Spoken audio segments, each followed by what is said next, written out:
Good morning, everybody. Welcome to another episode of the Tom Bilyeu Show live. Boy, oh boy, do we have plenty to talk about. Things continue to be utterly fascinating in the Middle East. Both Trump and Iran have confirmed that the Iran war is over.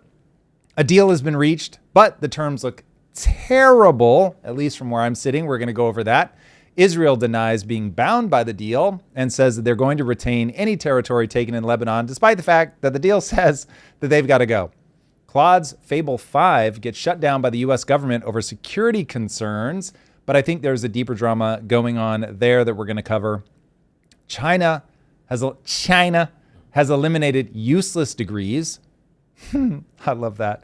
And is committed to out-innovating everyone to escape Western containment. It's actually a pretty smart strategy that the U.S. would be wise to follow suit with. Sweden has eliminated permanent resident status for migrants seeking asylum. So if you want a glimpse into our future, take a look at what's going on there. Wall Street is running the 2008 playbook with AI debt, and it could lead to a disaster, but everybody's caught up in the euphoria, as they are wont to do.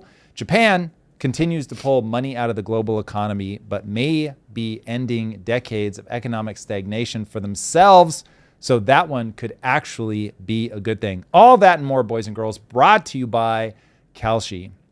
Shout out to those guys. Thank you guys so much for supporting the show. We really appreciate it. QR code is on the screen. You can use Impact for $10. So that's code Impact. If you guys want to know what's going on in the world to get an understanding of what the public sentiment is, Kalshi is a phenomenal place to do that.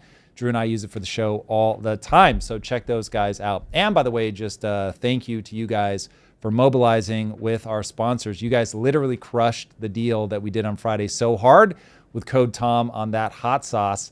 They had to stop it. So that's incredible. Much love to you guys. You're amazing. You're amazing. And thank you for being with us today. We appreciate it very much so. All right, I think we're at time number 38, 39 that we won this Iran war. It is quite literally 39. I wish that were a joke. Yeah. But yes, 39 times, Drew. For real this Why time. win once when you can win 39 times? That's it. I think that's the real question. So much winning. There's so much winning. All right, so this is what Trump tweeted out over the weekend. The deal with the Islamic Republic of Iran is now complete. Congratulations to all. I hereby authorize the toll-free opening of the Strait of Hormuz and simultaneously herewith authorize the immediate removal of the United States naval blockade. Ships of the world, start your engines. Let the oil flow. President Donald J. Trump. Here's the part that he didn't mention. It's fee-free for 60 days. 60 days. Enjoy your trial introductory offer, everybody.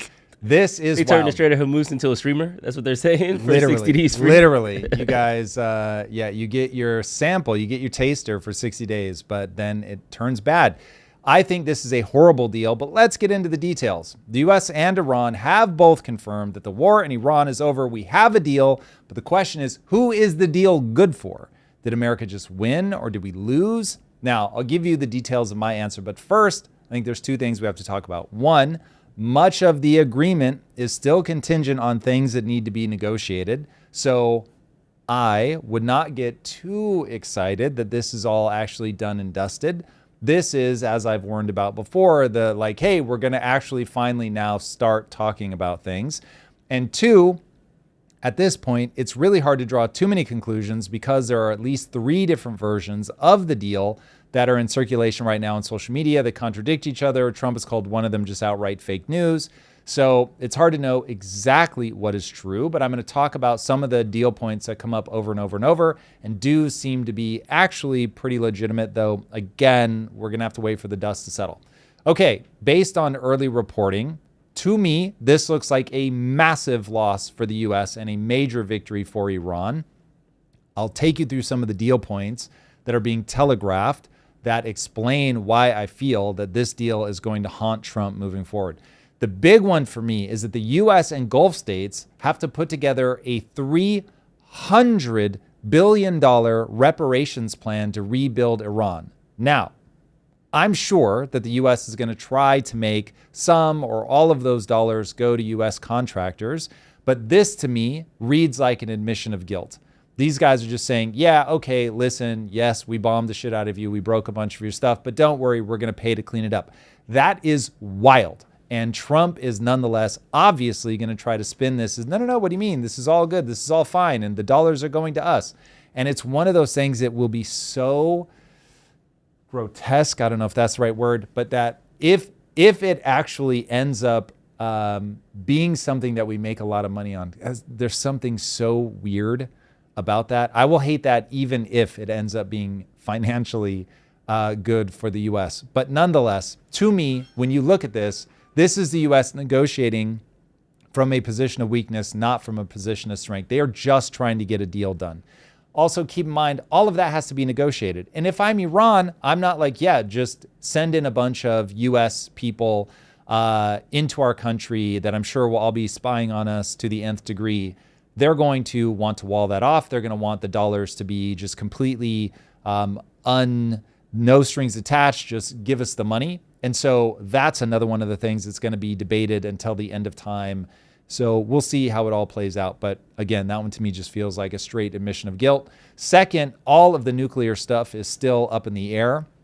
So we're being asked to believe, though I think even this is just spin, but we're being asked to believe that the only reason that we went in was to get the nuclear material. Remember, that is not my thesis at all. This is the Trump administration putting this forward. Hey, we're just here to make sure that Iran cannot have access to a nuclear weapon. These guys are unhinged. They cannot be trusted. And so we can't let them have the nukes. Now, Iran said it will commit to non-proliferation, but the actual terms of the nuclear deal are going to be negotiated later. Now, what are the Iranians absolutely famous for? Everybody acknowledges they are very, very, very good at stalling for more time. So, hey, can you believe that in this negotiated settlement, there's more time to talk about what the actual nuclear deal is going to look like? Obama's gone on the record saying, yeah, you're not going to get to the other side of this with something that's better than the initial JCPOA. I think those are the letters of the agreement that Trump went in and literally blew up as we went in and attacked Iran. So we'll see if we actually end up getting something that is marginally better. So there are things being floated that are that would try to convince us all that this is going to be a much better deal, but I'll believe it when I see it. Third, the Strait of Hormuz reopens, but on Iran's terms. I don't even think the U.S. is arguing that. Now, they might try to use slightly different words, but the reality is that there's language that says that we're going to respect Iran's sovereignty. We won't meddle in their political affairs, and they get to control the Strait of Hormuz with Oman. Iran is rumored to be collecting a toll after the 60-day mark. So like I said at the beginning, like you can enjoy your toll-free oil for 60 days. Now, Trump is saying that it's going to be a joint venture to oversee the strait. Yeah, let's see how that plays out. All right, put it all together. Iran gets sanctions reliefs. Oh, yeah, we didn't even talk about that. All kinds of sanction reliefs. All kinds. Billions of $12 billion up front, I think, even just to sign on the dotted line, plus another 12 down the road in like phase one. So, and this is all broken into 3 phases, each phase getting better for Iran, as far as I can tell, giving them more time to put up more demands. The U.S. has to pull their blockade immediately to even begin phase one. So it's just like giving up all of our leverage. So when you put it all together, Iran has sanctions relief. Iran gets to charge a toll. Iran gets the promise of a $300 billion rebuild. Iran keeps the nuclear question wide open. And America gets what? A signing ceremony and a press release. So this is all madness. This is all madness. And we'll see. The midterms are going to be a question of the economy. I think Trump can get on the other side of a debacle in the Middle East if everybody's feeling good about the economy. But this, if he was going for getting himself on Mount Rushmore, this was a fail. Homeboy has just like smashed into a wall. I think this was ultimately about getting the GCC nations to normalize with Israel, get a thriving economy going there so that Trump could further push back against China, get another region of the world on his side. If he could cow Iran, I think he would have been absolutely thrilled. and then secure the $2 trillion in promised investments into AI infrastructure for reasons that I hope at this point are just completely self-evident. We're going to talk later about the 2008 playbook of turning the AI debt into something that is resold to the public as being, I'm sure, AAA graded and really safe. I would highly encourage people to be way more skeptical of that. So you put all of that together. I think the real aims that Trump was trying to get with going to war with Iran, he has gotten none of them, except maybe if we can negotiate something on the nuclear side, that would be one thing to come out of this. But again, I won't believe that that's actually going to be better than JCPOA until we actually see what gets done, because I don't think anybody's saying that they can't enrich for civilian purposes. So that's on the table. So they're going to be building a plan that at least gets them part of the way there. And then I think the thing that Trump's going to walk away saying, oh, no, this is way better than the Obama deal because we blew all their stuff up.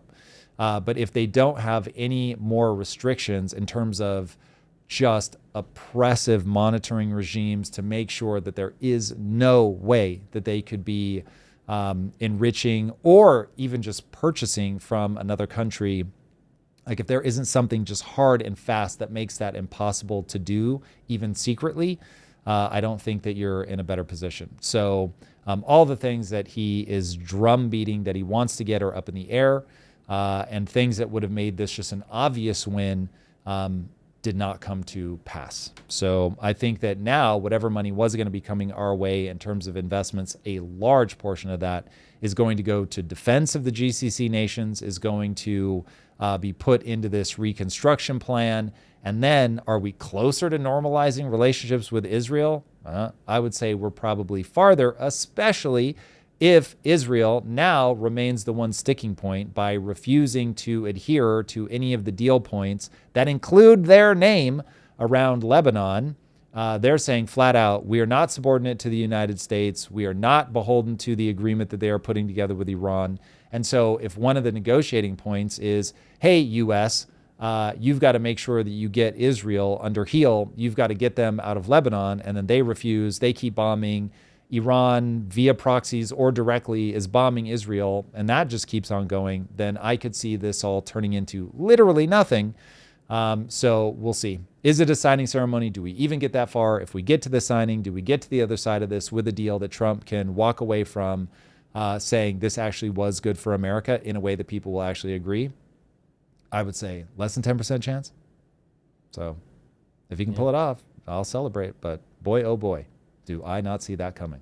And different world leaders have reached out in support of the deal. Indian Prime Minister Modi said something. Xi Jinping in China said something. So on the surface level, the end of a war is always a good thing. So people get to go back home, no more dead bodies. It's at least a humanitarian dub.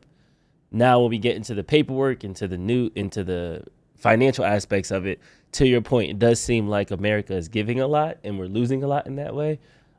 Is there any way he can spin it, or is it just straight up? He'll spin it. It's just the spin isn't very interesting, but the spin will go something like this. So here's where I am conflicted, maybe is the right word. Mm-hmm. This may end up being very good for the U.S. at home. So we had a play in the Middle East. We wanted to do something. It was going to help us block more cheap oil to China. It was going to help us have another region of the world beyond our hemisphere where we were in control. If you could get an economically prosperous Middle East that was unified and didn't have to spend all of its money on defense, those dollars would almost certainly go to our biggest industry, which is we have financialized the world. It's a concept people don't fully understand. Mm-hmm. And so I think a lot of this stuff looks confusing to them. But you've got the Middle East, which is, for the most part, with the exception of Iran, rapidly turning their oil money into investment dollars. The U.S. has the strongest place to invest dollars, AI among them being like of the greatest place on earth to invest your dollars, the U.S. There is a king asset class right now, which is AI. Mm-hmm. If you win the AI war, which we are very much in with China, now it's like, okay, you're in a really good position. And so you've got to secure those dollars to build out the infrastructure in the U.S. so that you don't have to absolutely nuke the retail buying public who is going to suck up all this debt that could end up being brilliant, but could end up being a massive shit show, the likes of which we haven't seen since 2008. So it's like, that doesn't mean AI is not the dopest shit ever. It just means that you get historically a time gap between the infrastructure build out when the dollars actually come in. So it's like that whole play, I think, is already cratered. It's done. Yeah. That he's going to tell you that this was always about the nukes, bro, what the problem is. And it's like, okay, that's bullshit, I think.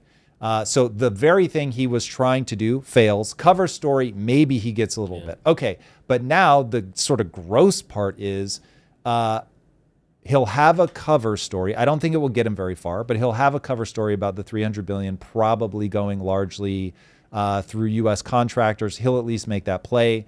Or if that doesn't end up happening, he's going to spin Iran is now basically a joint venture with the U.S. Yeah. Like, we control, coordinated together, the Strait of Hormuz, which I think is total bullshit. We'll see. But you've got the other side of this, which really could be financially incredible for the energy market in America. And that is, the U.S. is now bigger than the Middle East and Russia combined in terms of oil exports, or maybe specifically Saudi and Russia combined. Anyway, we're the largest by a lot. And so if the Strait of Hormuz being destabilized, if the Red Sea being destabilized becomes the back channel thing that all of our negotiators use to, bro, you've got to send 10 to 20% of your tankers to us, fill up in the US. We're now the world's gas station. Fuck the Middle East. So it's like, you plan A, stabilize, make it this big AI investment win for our biggest industry, which is the financialization of the world. Or plan B, that all falls to shit. You guys are in chaos. That incentivizes the world to come to the US. So it's one of those where it's like, God, if this ends up working out well for us, it's icky. I don't like it. I'm going to cash those checks, but I don't like it. So that's, we'll see. We'll see how it plays out. Maybe we're not able to get the world to spin up over here, but I'd be a little surprised if we didn't. So yes, I think that from that perspective, America is going to be fine. The rest of the world, or certainly the Middle East, is going to be weird, and this is not going to play out to our advantage with China. And we've done untold reputational damage. So yeah, therein lies my concern. Okay, period, full stop, new chapter. Same book. The thing that scares the life out of me is that so people are going to conflate, the persuadable middle is going to conflate Trump with capitalism. And so they're now going to swing even more left. You're giving I think, and I know people argue with me, which seems crazy, but I think the Democrats have swung so far left that their most radical left candidates are going, you created a trillionaire, so evil, like he's a Bond villain. You guys are just fueling that. Second, Trump is capitalism. Look at what capitalism just did in the Middle East. Like, this was evil. You go in, you say you don't want regime change, but you're just killing everybody left, right, and center, all in the hopes of just making more money. Like, that's grotesque. And so they're going to say, that's why you've got to fix the economy, make it work for the everyman by adopting Mao's principles, which kills everybody it touches.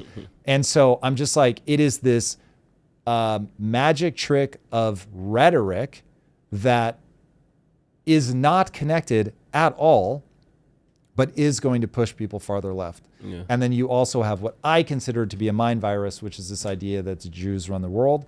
And so all of that just pushes people farther and farther left. And the only thing I can guarantee creates absolute death and destruction is socialism, communism. And so it's like, yeah, the absolute reputational nuke that is how I expect this all to play out and be remembered is terrifying. Yeah, we're going to cover Bernie Sanders' tweet on that, Bill Ackman's response, going into the Trump as capitalism. We need to fight the trillionaire thing. But I want to come back to what you said about, the Jews of it all. Israel releasing that statement saying that they're going to still stay in Lebanon. They're going to maintain their territory. that is going to feel the Israel is the bad guy here, Israel is the Warhawk here. Is it, I don't want to say the responsibility, but should America do something to mitigate that? Should they send a strongly worded email? Like, how should the U.S. try to get Lebanon its sovereign territory back? Ooh, wow.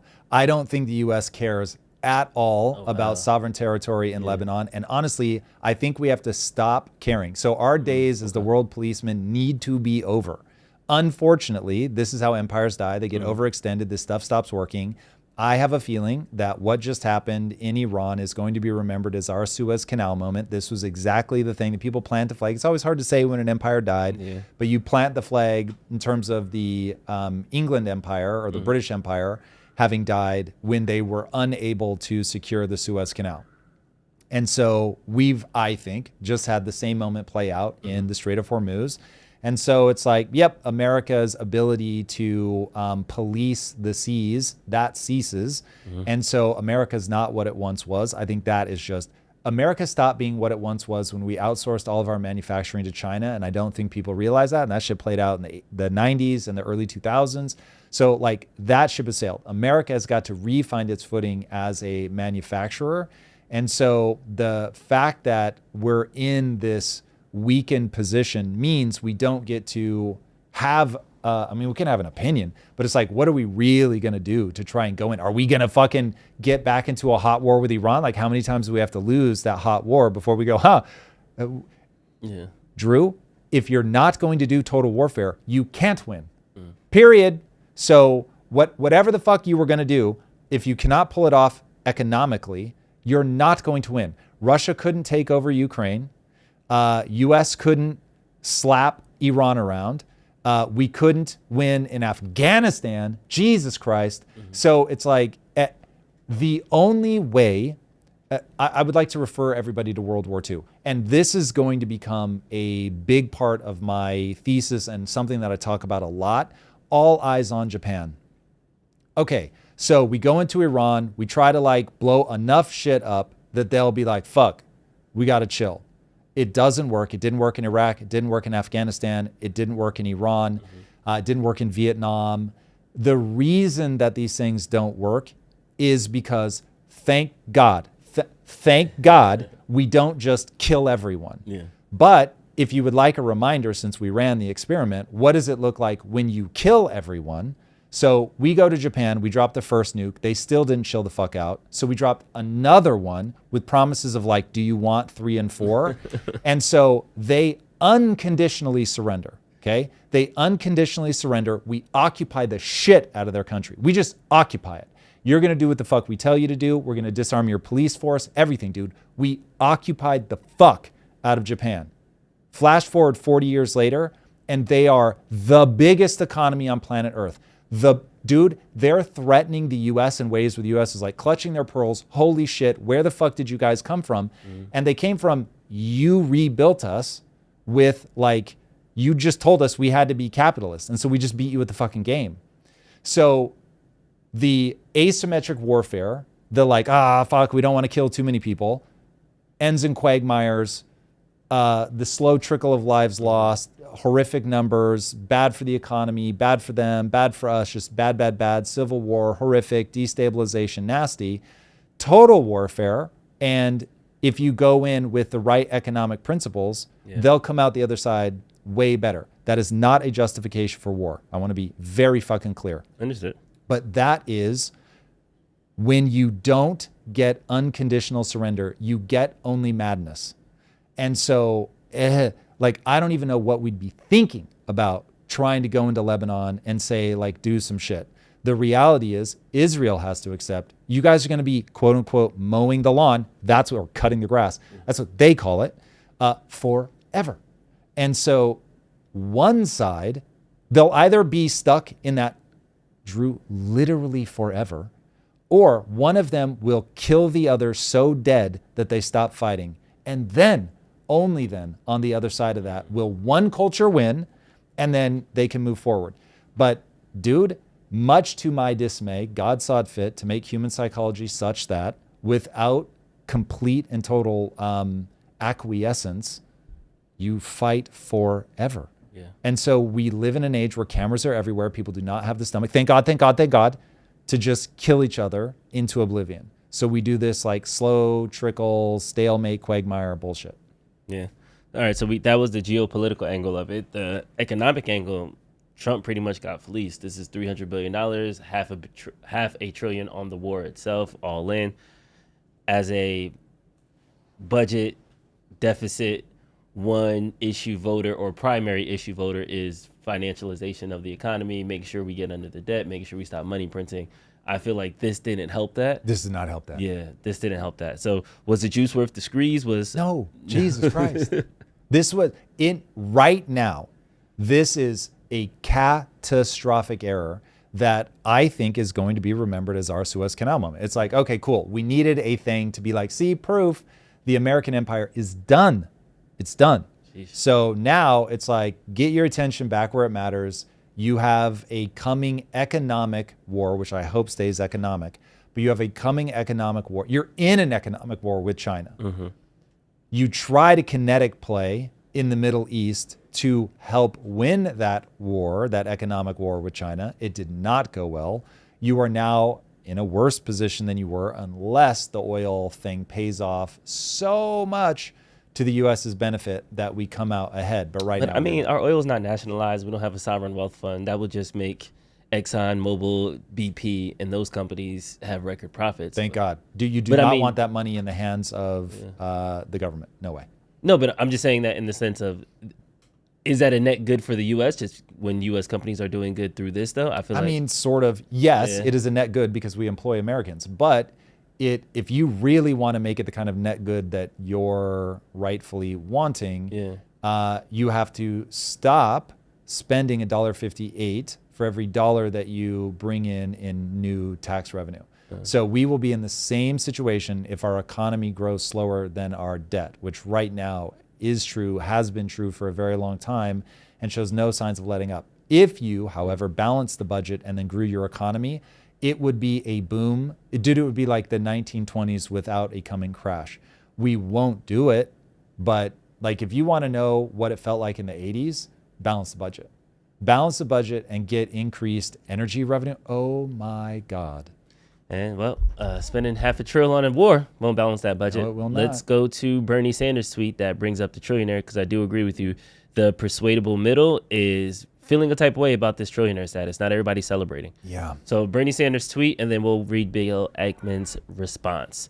Elon Musk's rise to trillionaire status is not a time to celebrate. It's a call to action to take on the unprecedented income and wealth inequality that now exists in the greed and power of a ruling class that is destroying the social fabric of America.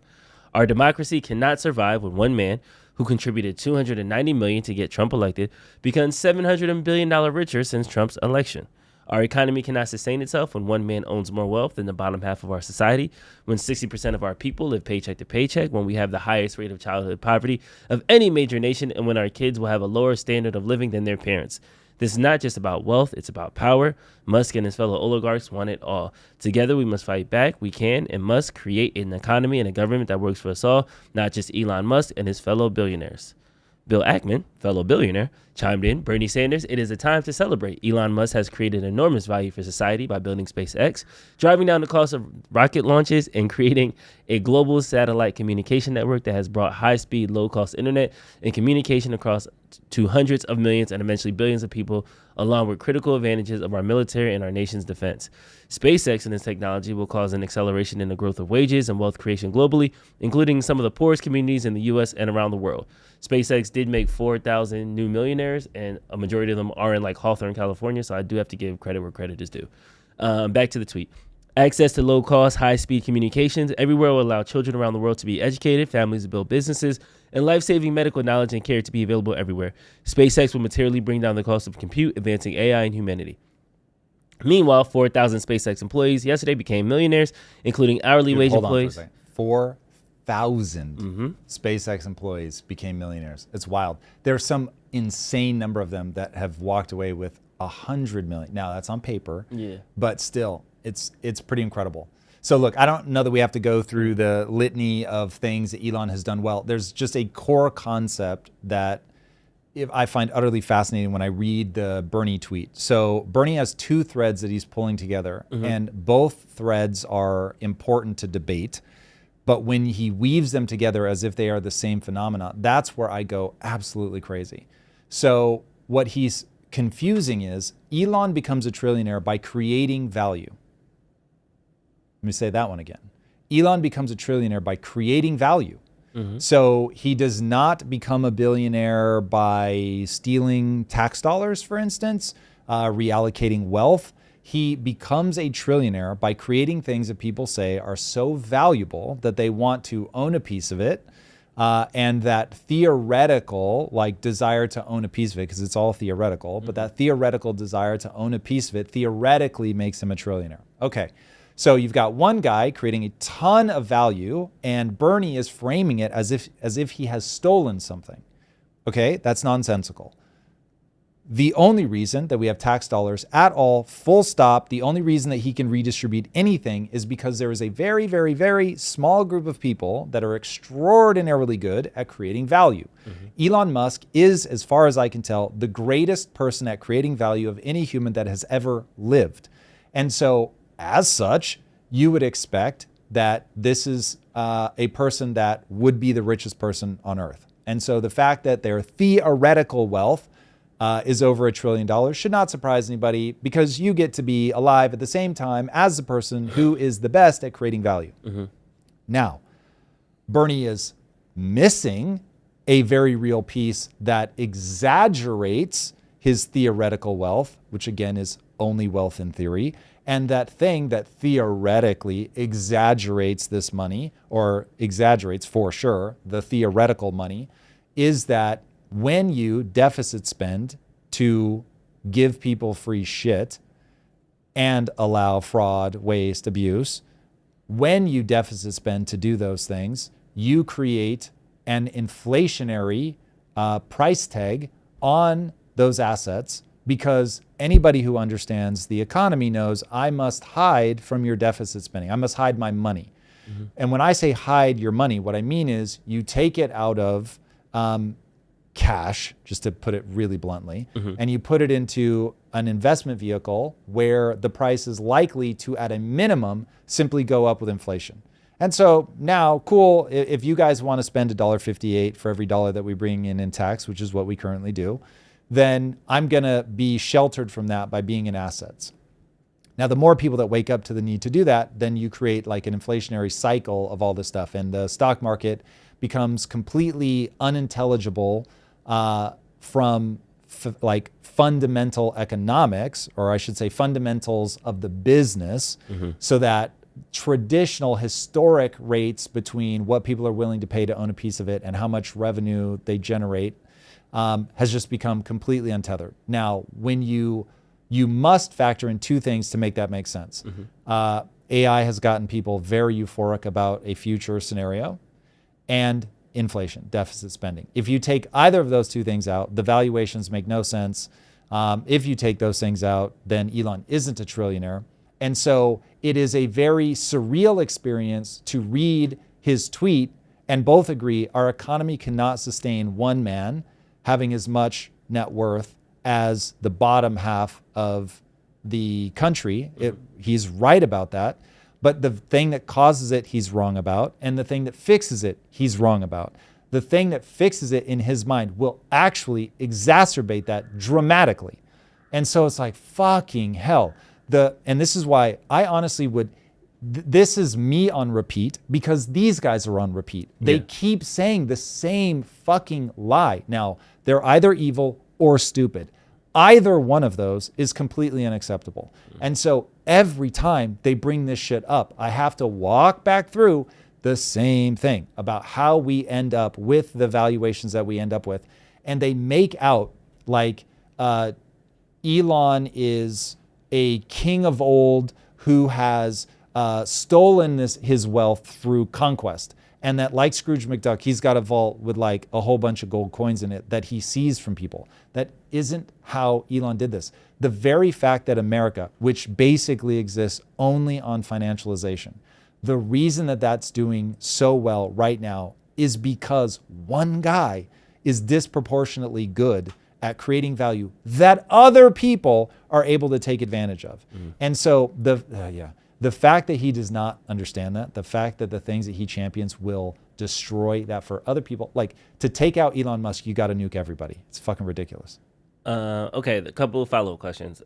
This is both from Yellow Knight and from Martin Madoon. Yellow Knight said, what is value? What is value worth? And then Martin on the flip side said, the entire U.S. workforce creates value, Tom. So I think that word value is being a mousetrap in people's mind. How would you define value? I'm so glad they're asking these questions. These are really great questions. Okay, so value is something that people want. So you can say there are things that people shouldn't value or ought not value. OnlyFans offers value. But I think a lot of people are going to be like, I don't like that. I don't like the value that it offers. But nonetheless, there's a reason that people pay money for that. It makes them feel something they want to feel, even if it's self-destructive. So value can be looked at on a lot of different levels of analysis. What I'm talking about here is specifically economic value. So you can think of it as number go up. So now we have a situation where you want, as a global society, we want the number to go up. Now, this gets very complicated very fast, so I'm going to oversimplify this. So if people want to drill on any one part, please don't waste my time or your time or the community's time saying I don't understand these other things. I'm just simply not talking about them.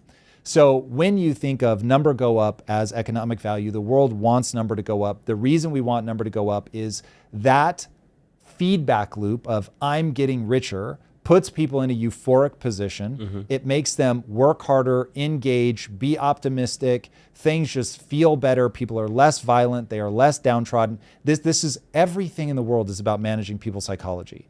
And so one of the ways you manage people's psychology is when they believe that their life will be better tomorrow than it is today economically, they believe that their kids' lives will be better than their life economically. Everyone's like, oh, I'm in a good place. They just feel good. They start acting more cooperative. They are innovating harder. They're trying to build new things. They go into entrepreneurship to try to out-innovate and to try to get rich and to make more money. And it becomes one of those eras like the 20s or the 80s where it's like people just feel really good about things. It's a great time to be alive. Having lived through the 80s, I will tell you, it felt spectacular. So that's why you want to do it. It has this huge psychological implication that has massive implications to quality of life.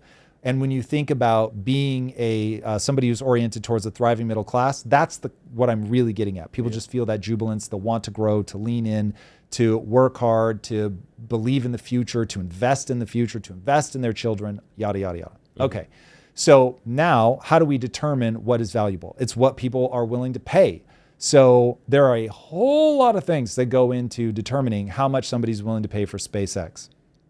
It's, with SpaceX, almost entirely psychological. There's very little sort of grounded truth. It's just, I think this is going to go up. I think Elon is not only a once in a generation, but he might be a once in history type value creation person. And because he's building a new thing, he is taking literally rare earth elements essentially and turning them into something that didn't exist before. And so that creates opportunity. It creates value that didn't exist before. So he did not take a bigger share of the pie. He literally made the pie bigger. And that's the thing that I think humans have a hard time grasping, is that through innovation, you actually make the pie larger. It is not a zero-sum game.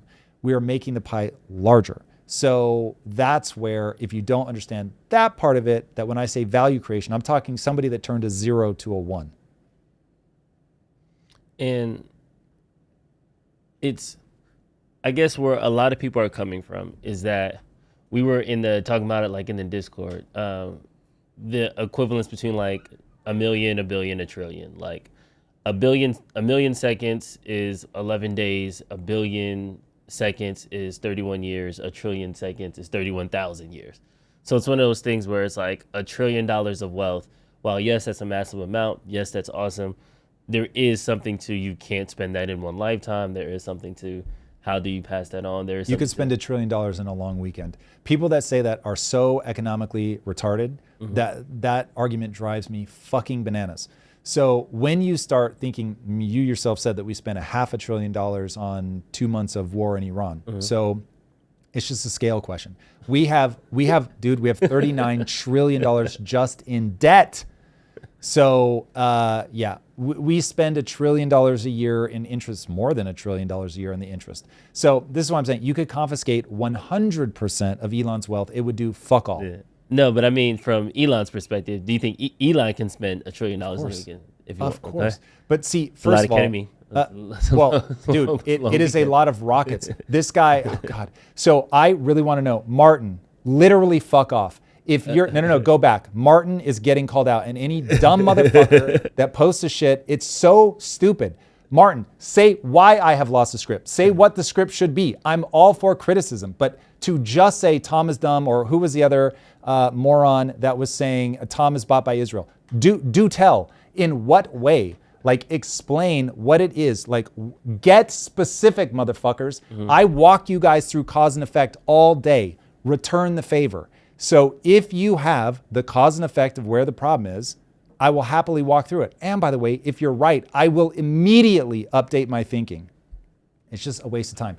So if we're going to get out of this, we've all got to remember, we've got to understand cause and effect. We've got to be able to build the bricks. How the fuck do we get out of this? If everyone just gets in their feels and does not have like, okay, here's how the world works. Oh, and by the way, I'm always open to, maybe I'm wrong about this. So give me a better brick. I will put it into my thinking, and now I'm thinking more clearly. That's what this has to be. And so I love that you guys criticize, because every now and then someone will really hit me with something and I'm like, that's actually probably true. Now, if you guys can help me see that I'm closed-minded and I don't evolve my thinking, ooh, buddy, I'm very open to that. I have not seen that to be true in me, in my life. So please do everyone a favor and just lay out the actual argument. All right. So what I really want people to get on board with is understanding that, to your point about 1 trillion seconds is, the great one with linear versus exponential growth is 31 steps gets you to your front door.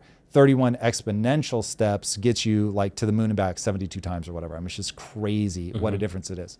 So that is all well and good. But in terms of the scale of the money, it's irrelevant. I'm not even sure what people's point is. So if he were going into people's homes and taking their money, then no matter how much or how little, if he walked into somebody's house and stole $1, he's an asshole. So the scope of it is somewhat irrelevant. I mean, maybe to a jail sentence, it would be different, but the scope of it is irrelevant. Copy. He is creating value. Now, the amount of value that he's created, again, is being exaggerated by the deficit spending, by the money printing. And so people are not able to like put those two things together in some way that I find eternally confusing. Martin responded. He said, the point is your solution doesn't work. The government is not going to balance the budget. Yeah. And like, what? Okay. And now what? We just go, I'm going to accept my fate. Is that what? Hold on. Is that Martin's pitch? Accept your fate. Go fucking steal Elon's money, because the government is never going to balance the budget. So fuck him. Go get his money. What the fuck does that accomplish? Martin, still with me? Drew, if you have an insight, now's the time. So okay, let's take a step back. We have a wealth inequality problem. K-shaped equality. We can agree. Same page. We agree violently. Okay. The government is not going to save us. They're not going to balance the budget. Okay. At this point now. And by the way, we need to stop voting for that, but okay. We'll put it on the government for now. And we'll just say that we're all helpless. We can't vote intelligently. And fair enough. Both sides fucking do this. But yeah, I mean, Trump ran up the budget. Kamala's going to run up the budget. Yep. So. I just don't want to let myself off the hook. Got it. I have an obligation to find somebody, champion somebody, make enough noise, something to get them in power. Yeah. And by the way, for anybody that is just convinced that, because I think that people have a mind virus about Israel, if you need to hear my nice, aggressive criticism, AIPAC was fucking moronic, literally suicidal for running Thomas Massie out of office. That couldn't have been more stupid. I doubt that will help, but there we go. let's have a creative exercise, right? Because they say when you have constraints, you're the most creative, right? So constraint number one, government's not going to balance the budget. Yep. Constraint number two, there will be no. Let's just start with the government's not going to balance the budget. Okay. How can you propose? What can we do, knowing that the government's going to still money print, they're going to still deficit spend? Is there something that the middle class can do, or is there initiatives that we should be passing, or anything like that? Here is the only way to think about it. Politics is downstream of culture. If we do not fix culture, culture will get fixed, and it will either be because of the extraordinary amount of pain and suffering over roughly 100 years, seems to be the cycle. People will finally wake the fuck up, and they will Argentina the place. They'll Bukele the place. Like, enough suffering will build up in the system. It will change. So there is a reason why there is on a long enough time frame that you get this only up phenomenon. There's a phenomenal book called The Rational Optimist by Matt Ridley, and he said it does not make any sense to look backwards at thousands of years of history where things just get better and better and better and project that the future is going to get worse. And I think he is absolutely correct. But that is extraordinarily cold comfort for people who lived, say, through the Dark Ages, which was like 400 years of turmoil. And it was 400 years of turmoil specifically because people did not have access to the information that they needed for culture to do its job of you not having to reinvent everything every fucking generation. And so we're in a position where, yes, we'll figure this out eventually. We will finally understand, oh, the deficit spending is downstream of the way that we vote, is downstream of the sense of obligation that any of us feel to make this a better place, for us to actually map out cause and effect and figure out how this stuff works, to make enough noise for this stuff, and therefore get the people saying the right things to their kids, which then grow up to be good civil servants, which understand the chain of value creation, and therefore the country is moving in a good direction. So that's going to happen. I just don't know if we can use rhetoric to turn people around. America's pulled it off. We've been in moments similar to this, from what I can tell, and we've one time had to shoot our way out of it and create the just absolutely hysterical amount of pain and suffering. And by the way, just total capitulation. We beat the Confederate Army to the point where they surrendered, full stop, end of story. And as much as I know people hate this guy, I think it was Robert E. Lee, who could have said, now go be asymmetric, tyrannical assholes and undermine the North at every turn. He could have said that, but he didn't. He said, basically, go home, go back to your farms. We lost. It is what it is. And now let's move forward. And that decision changed the course of American history. So again, total warfare, absolute capitulation, they lose, we move forward together as one culture. But every other time, we've actually managed to back off politically. So my hope is that in this age of velocity and volume of information, that enough people can speak into a microphone talking about cause and effect, talking about value systems, and say, hey, let's just all agree on where we're trying to go. And then let's figure out what we have to do to actually get there. And then we just relentlessly march down that. And I hope that because of this age, that we can talk our way out of politicians refusing to balance the budget. And that and look, it's going to take a long time because it really is. And I thought about this a lot from the perspective of a screenwriter, of somebody who wants to create the next Harry Potter or Star Wars. It's always multi-generation. You raise one kid on your thing, but they have to raise their kids on your thing. And if you don't get that, then those ideas never really take hold. And so we've got to raise a generation of kids who actually understand value creation, who understand that redistribution isn't the magic. It is the ability to innovate and to create a company that creates something of value, to hold our government accountable to the people, to want a thriving middle class, on and on. It's a relatively confined, talk about constraints. It's a relatively constrained basket of things that we need to convince people of. But if we do that and we get it going for 2 generations, then America, I mean, it'll move in cycles for a reason I'll explain, but we could get America really going in a good direction. Now, it'll move in a cycle because the farther you get from the generation, this is the whole idea of the fourth turning, the farther you get from the generation that actually had to do the hard work, that actually had to deal with the suffering, people begin to think that success is a law of nature and not something that we had to work and sacrifice for. All right, I got a new rebuttal in the chat. This is from Brett Bay. If only Tom got this mad about corporations raping the middle class. Corporations are literally taking our money. How? Do tell. What's the mechanism?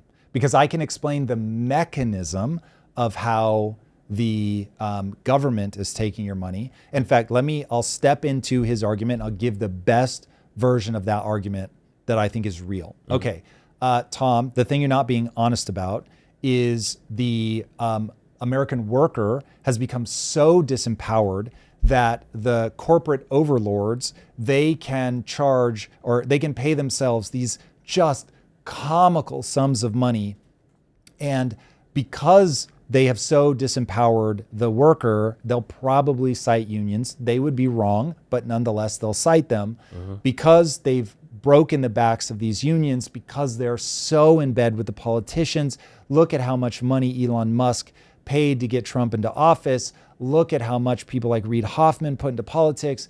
Like, these guys have created a uniparty, and there's so much money in politics that the government is always going to do what's best for the corporations. And so disempowered worker plus the corporations being in bed with the government leads to this like grotesque thing where they're just getting richer and richer and richer, and everybody else is getting poorer and poorer. Okay, hopefully they feel seen in that breakdown. There's one more. Oh, please. Wage theft. Wages not matching up to the productivity of. But how is that different than what I just said? What I heard you, and I might have mischaracterized what you just said. What I've heard you just said was that corporations are leveraging politics to suppress any accountability that they would have to face from the public, versus. No, because that's not mechanistic. Okay. What I'm saying is you have twofold. One, what you're calling wage theft. I hate that term so much because it isn't accurate. But just giving the counter argument. Wage theft. Yeah. Wage theft mechanistically is a disempowered worker. If the worker isn't disempowered, then they'll negotiate a better wage. So if anybody has an argument that is different than that, please do put that argument forward, as I am blind to any mechanism that is other than that. If you have a worker that's empowered, they're going to negotiate a better wage. There's always going to be a discrepancy between the top and the bottom because of risk. And just talent, quite frankly. And so if you've got the talent, you will climb up the corporation, you will get paid more because people have an incentive to rise the best and the brightest up, because the best and the brightest can make them more money, yada, yada, yada. Okay, so the disempowered worker thing is really strong magic. And that one is people, and I have banged on about this many, many, many times. It is not nearly as dangerous as the left. So if people want to know why I have more animus, I've also explained this many times. The left is a far more murderous. On one side, you have people that steal from you. It's horrible, it's evil, and we should stop it immediately. On the other side, you have people stealing from you only to then murder you because it requires so much force. So anyway, both bad, one far more terrifying and dangerous. Just look at the historical record. It is far more frequent. It is far more terrifying. It is a magnitude. It's like a 4.5 earthquake or a 6 earthquake versus a 9 earthquake that just completely destroys everything. Everybody's dead under the rubble. Okay, so I've talked about that many times. But the way that you end up weakening the worker is by two things: regulatory capture, so that you really do have these corporations in bed with the government to keep competition out. So the workers have nowhere else to go. There just aren't any other companies. So you get these gigantic monolithic companies that abuse the customer. So they're giving them less value. Anybody with a single ISP or a power company knows exactly what I'm talking about. It's absolutely horrific. We should never want it. We should be breaking up all of the monopolies as fast as humanly possible. And then you have, and this dovetails into the Anthropic drama that we're going to get into in a little while, you have companies that want to make sure other companies just can't come into formation. It's way too expensive from a regulatory hurdle perspective. Okay, that's way number one. Way number two is that you outsource or you H-1B visa and you disempower the worker because it's like, well, bitch, I'll find somebody that will do it for cheap. and I'm going to send this overseas to China. And so when you really look at the math, the impact of the unions on a worker's wage was something like 2%. It was very minor. What ends up absolutely controlling your wages, does your employer have another option? If your employer doesn't have another option, either because there's so many other companies innovating that everyone's scrambling for talent, that's AI, or you've got, it's got to be done here. The factory's here. And so that's tariffs. And so if you make it so that the company has to be in America, now listen, I'm a fan of getting the best and the brightest from all over the world. So I love me a good H-1B visa. Putting restrictions on it so it is not cheaper, love that, love that. Don't save anybody a fucking dime with an H-1B visa. Only do that when it's like, all right, there legitimately is not anybody here that can do the thing. And I know that because I don't save a dime by hiring somebody from outside the country. Fuck, make it more expensive. Love it. So now you know I'm doing this, not because I'm saving money. It's more expensive for me to do it, but I can't find anybody to do the thing. Cool. Love it. America has, like, you want to talk about America's the land of immigrants. America is the place that collected the most entrepreneurial, the most risk-taking people, and then the smartest ones just lived. Because I don't think it only attracted smart people, just literally back in the 1600s, if you didn't have the goods, you died. Yeah. So anyway, I don't want to muddy this up with H-1B visa. You can set that aside, shut the door on it, whatever, I don't give a fuck. The thing that I really care about, you've got to have manufacturing here. You've got to be building things here. And if the corporations have the ability to send the jobs overseas, then you disempower the workers an order of magnitude more than the loss of your unions. So if people have another mechanism by which this is happening, definitely put it forward. We can talk about it because it's actually bad for me economically from a corporation standpoint, because I want to be able to go wherever the labor is cheapest. But as a person who wants America to thrive far more than I want my labor costs to be cheap, I want to see people, I'm perfectly willing to vote for people who will constrain us and give disincentives for sending things overseas, an incentive for bringing things in-house. Love it. So if a company is making more money, can afford to pay their loyal employees more, but don't because that employee has no bargaining leverage, is that employer not the bad guy? That's from Herp Derp 300. Love it. So you get to make a moral decision about that. The corporation does it. I don't. So if you decide that that person is the bad guy, then by all means, go work somewhere else. And this creates the incentive structure for people to leverage being the good guy as a way to get talent. It's actually a brilliant way to get more talent, is to pay more money, to treat them better. What happens is that doesn't happen because the worker is disempowered. And so anytime where you're like, you know what we need people to just do the right thing. That is, I love it. It's downstream of culture. Let's bake that in. But that's a way longer term strategy, way higher risk, way more likely to fail. What you want to do is incentivize, align incentives such that when people are being their most selfish, they are walking in lockstep. So I'm like, oh, you want a better place to work with more autonomy?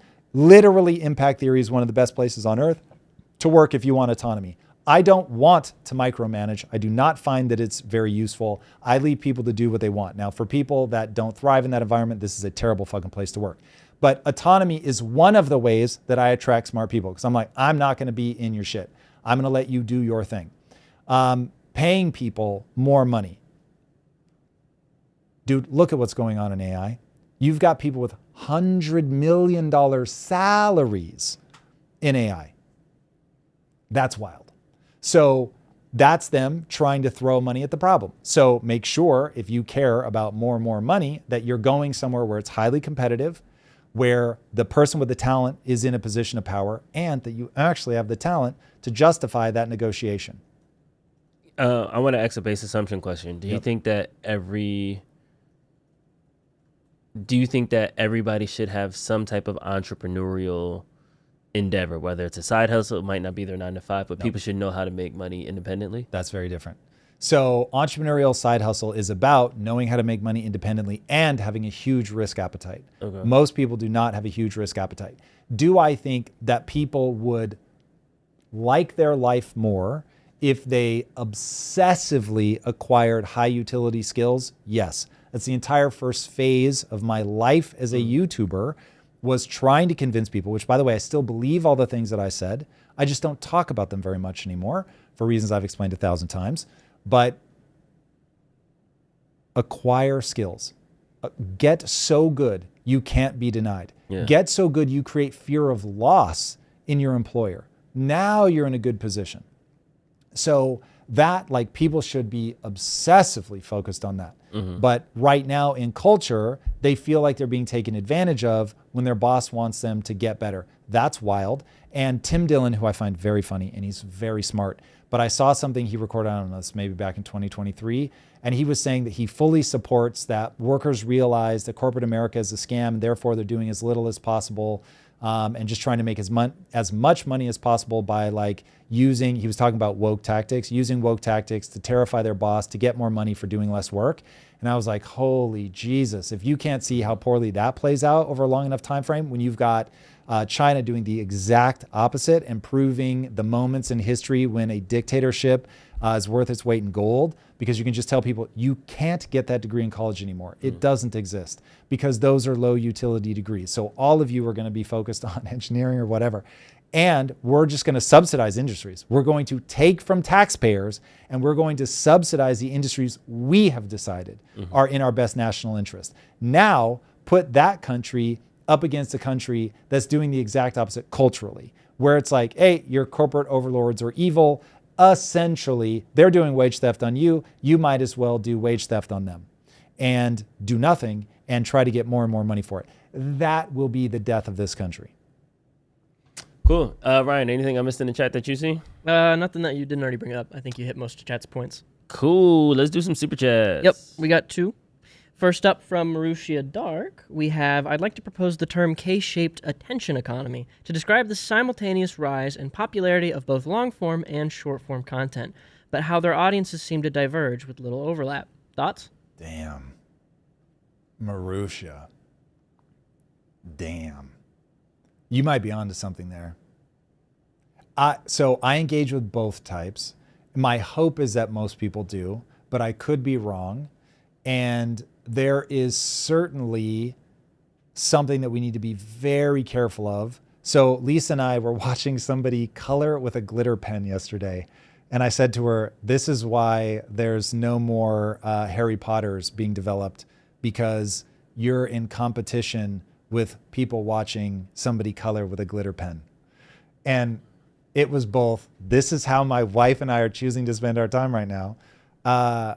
So the attention economy is huge. If somebody is putting all of their time and attention into short form, and something that I hear over and over and over, I don't know if it's actually factually true, but something that I hear a lot is that universities are fairly uniformly backing off of, like, reading assignments because people just won't read.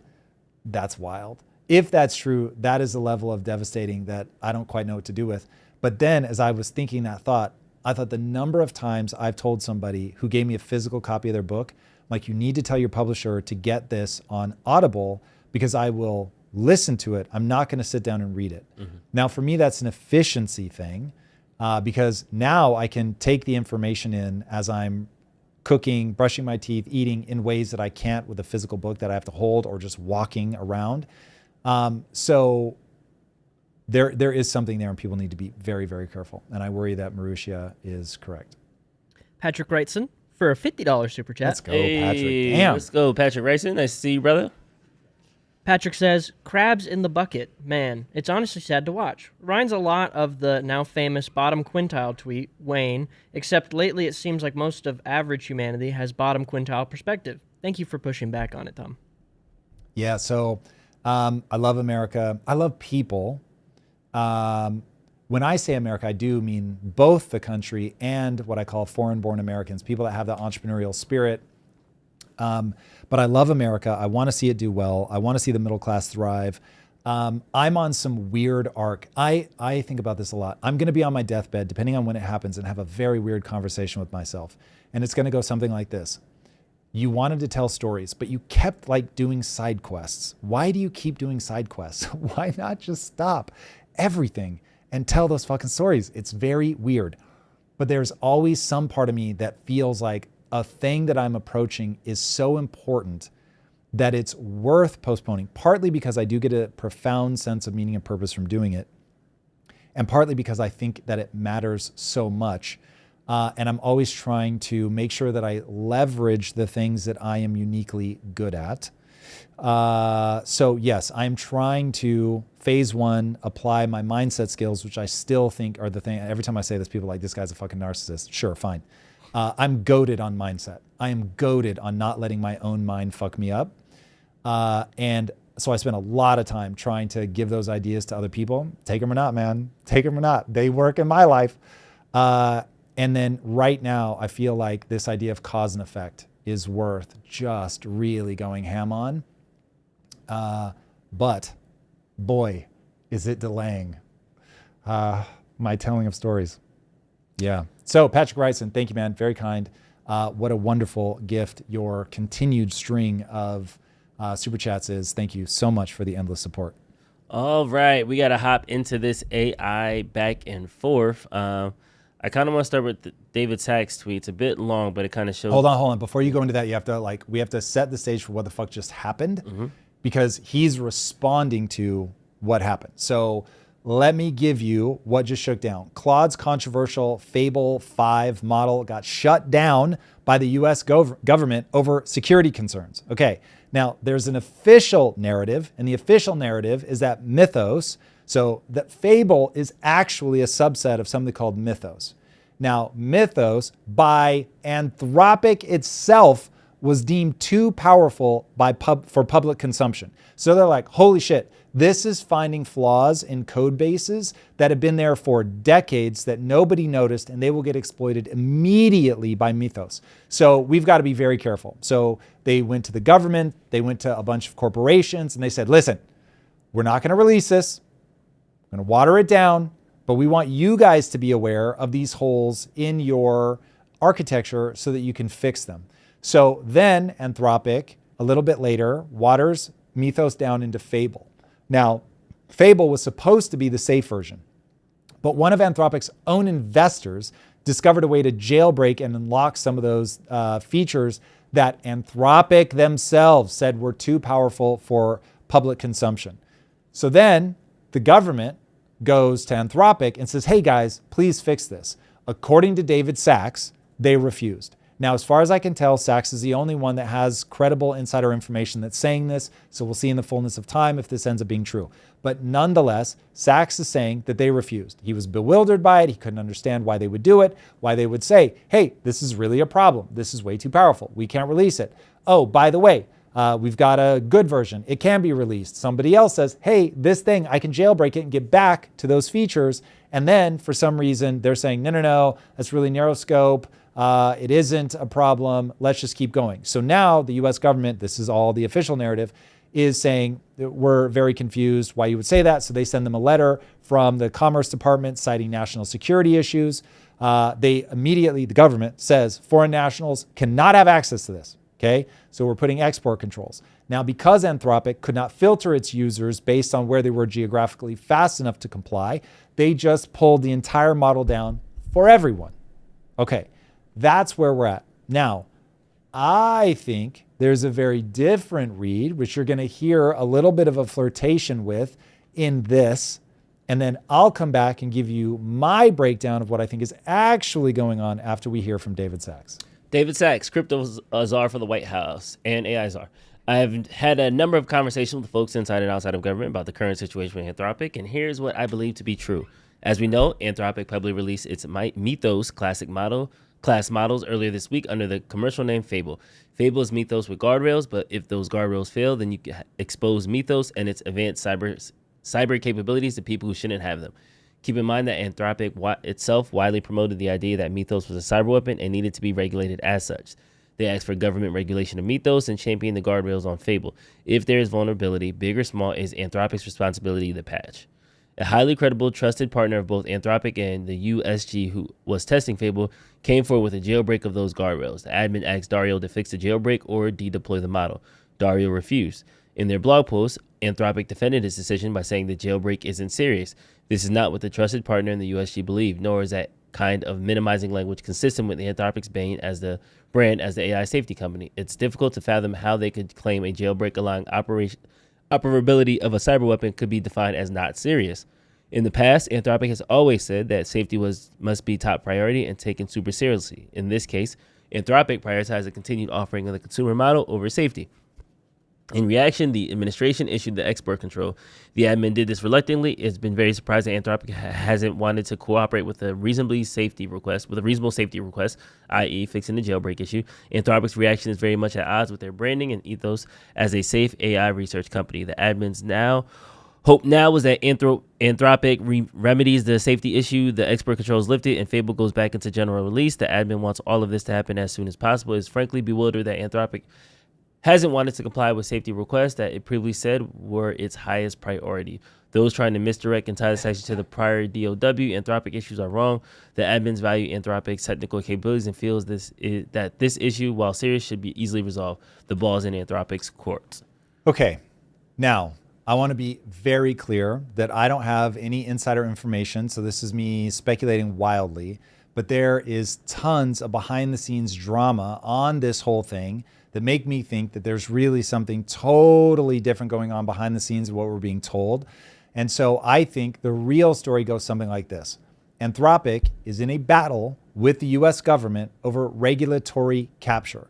So this is the company that built its whole brand on fearing its own technology. Now, I don't think that they actually do fear their own technology. I think the reality is Dario is running a regulatory capture strategy where he's realizing, okay, oh my God, the amount of debt that we've had to take on to build out this infrastructure and will likely have to continue to take out to build this is completely out of step with the amount of revenue that we're getting in. And because it's out of step, we've really got to buy time. We've got to create as many moats as we can. We've got to get as close to being nationalized as humanly possible. We've got to make sure that there is a limited number of models that are available. Keep in mind that the Biden administration said directly that they were trying to limit the number of models. That's according to Mark Andreessen, who I certainly consider to be a very reliable source. He was somebody that was actually taking these meetings as one of the largest investors in AI. And they said, don't keep investing in AI models because we're going to control how many models there are and who succeeds. I think Dario is interested in that model moving forward. I think he wants the government to clamp down and create a moat. Now, this is where maybe this read is unhinged, and I will admit, while it feels so keeping with what I know about humans, that it is weird enough, and I forget the counter psychological strategy that this has a name, but I think what's going on is that either David Sachs himself, or he's relaying it to somebody else, is going to them and saying, oh, you guys want regulatory capture? Well, let me show you what regulatory capture actually looks like. You guys aren't doing what we want. Here's regulation used against you. But I think what David Sachs actually wants, because he said as much, is for Dario to stop playing this like panic game and constantly trying to raise funds by telling everybody they've got something that's so incredibly powerful, but it's too powerful and it's dangerous, and trying to essentially get his model nationalized. That's almost a direct quote from David Sachs. And so that's what I think is really at play here, is they're using a temporary regulatory slap around to let Dario know, stop fucking around with this. We're in a race with China. Be a good boy, play ball, make sure that the market is open and available so that people can really begin innovating. And if you want to know how high risk this industry is for innovation, I think we have another clip. I think I pulled this of the All In podcast talking. It's what's his name? Chamath. Chamath laying out like how much money they're spending and like how at risk all of these dollars are because the costs are just so extreme. I don't know that this is the clip. Click in just to see if it's deeper in. This is Chamath? Yeah. All right, here we go. Which is at the same time that Anthropic was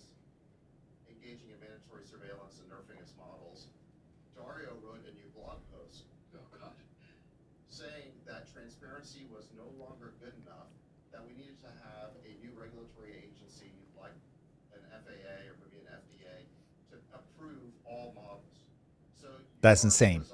Insane. Is correct. Yes, if you could go somewhere else to get your questions answered, then you would have alternatives. But at the same time that Anthropic is engaging in this potentially anti-competitive behavior, they want to restrict your options. It's not good enough for them just to win in the free market. They're calling on the government to regulate and stop potential competitors and limit the number of models that you have access to. Why would they do that? Why would they want to get regulated? The answer is super simple. They want to apply that regulation to open source, which is impossible. But this would be a great way to scuttle and sandbag open source models. Yes. Because they don't have the ability to be regulated. So it's like a preemptive strike against token maxing on your local machine shmup. 2 years ago, I bought 2,000 acres in Arizona with a partner. What's wrong? Zone. We got it approved. So we're allowed to build a 2 gigawatt data center. And I thought that this was the moment where you just turn around. Sound is gone. Stop it. Blackstone's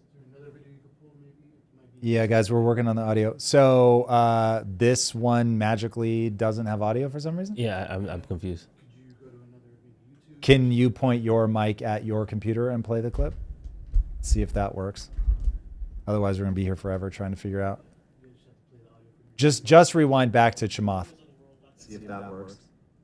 Otherwise, we're gonna be Eric, you got to pause yours. Just rewind back. Uh-oh. Eric, you got to pause yours. It's on me. It's on me. 1 second. One sec, guys. We know there's a death loop audio happening right now. We will fix. Bear with us. Got it. that I don't think I can. And the reason is because Start back at the beginning of his speech. unless we direct Preemptive strike against token maxing on your local machine shmup. 2 years ago, I bought 2,000 acres in Arizona with a partner. We got it zoned. We got it approved. So we're allowed to build a 2 gigawatt data center. No, that's still coming out of the TV. Can they hear it? Moment where you just turn Same issue. Yeah. You've got to be playing it out of your computer. So you're going to have to pause us, pull it up on your computer, and then give it a go.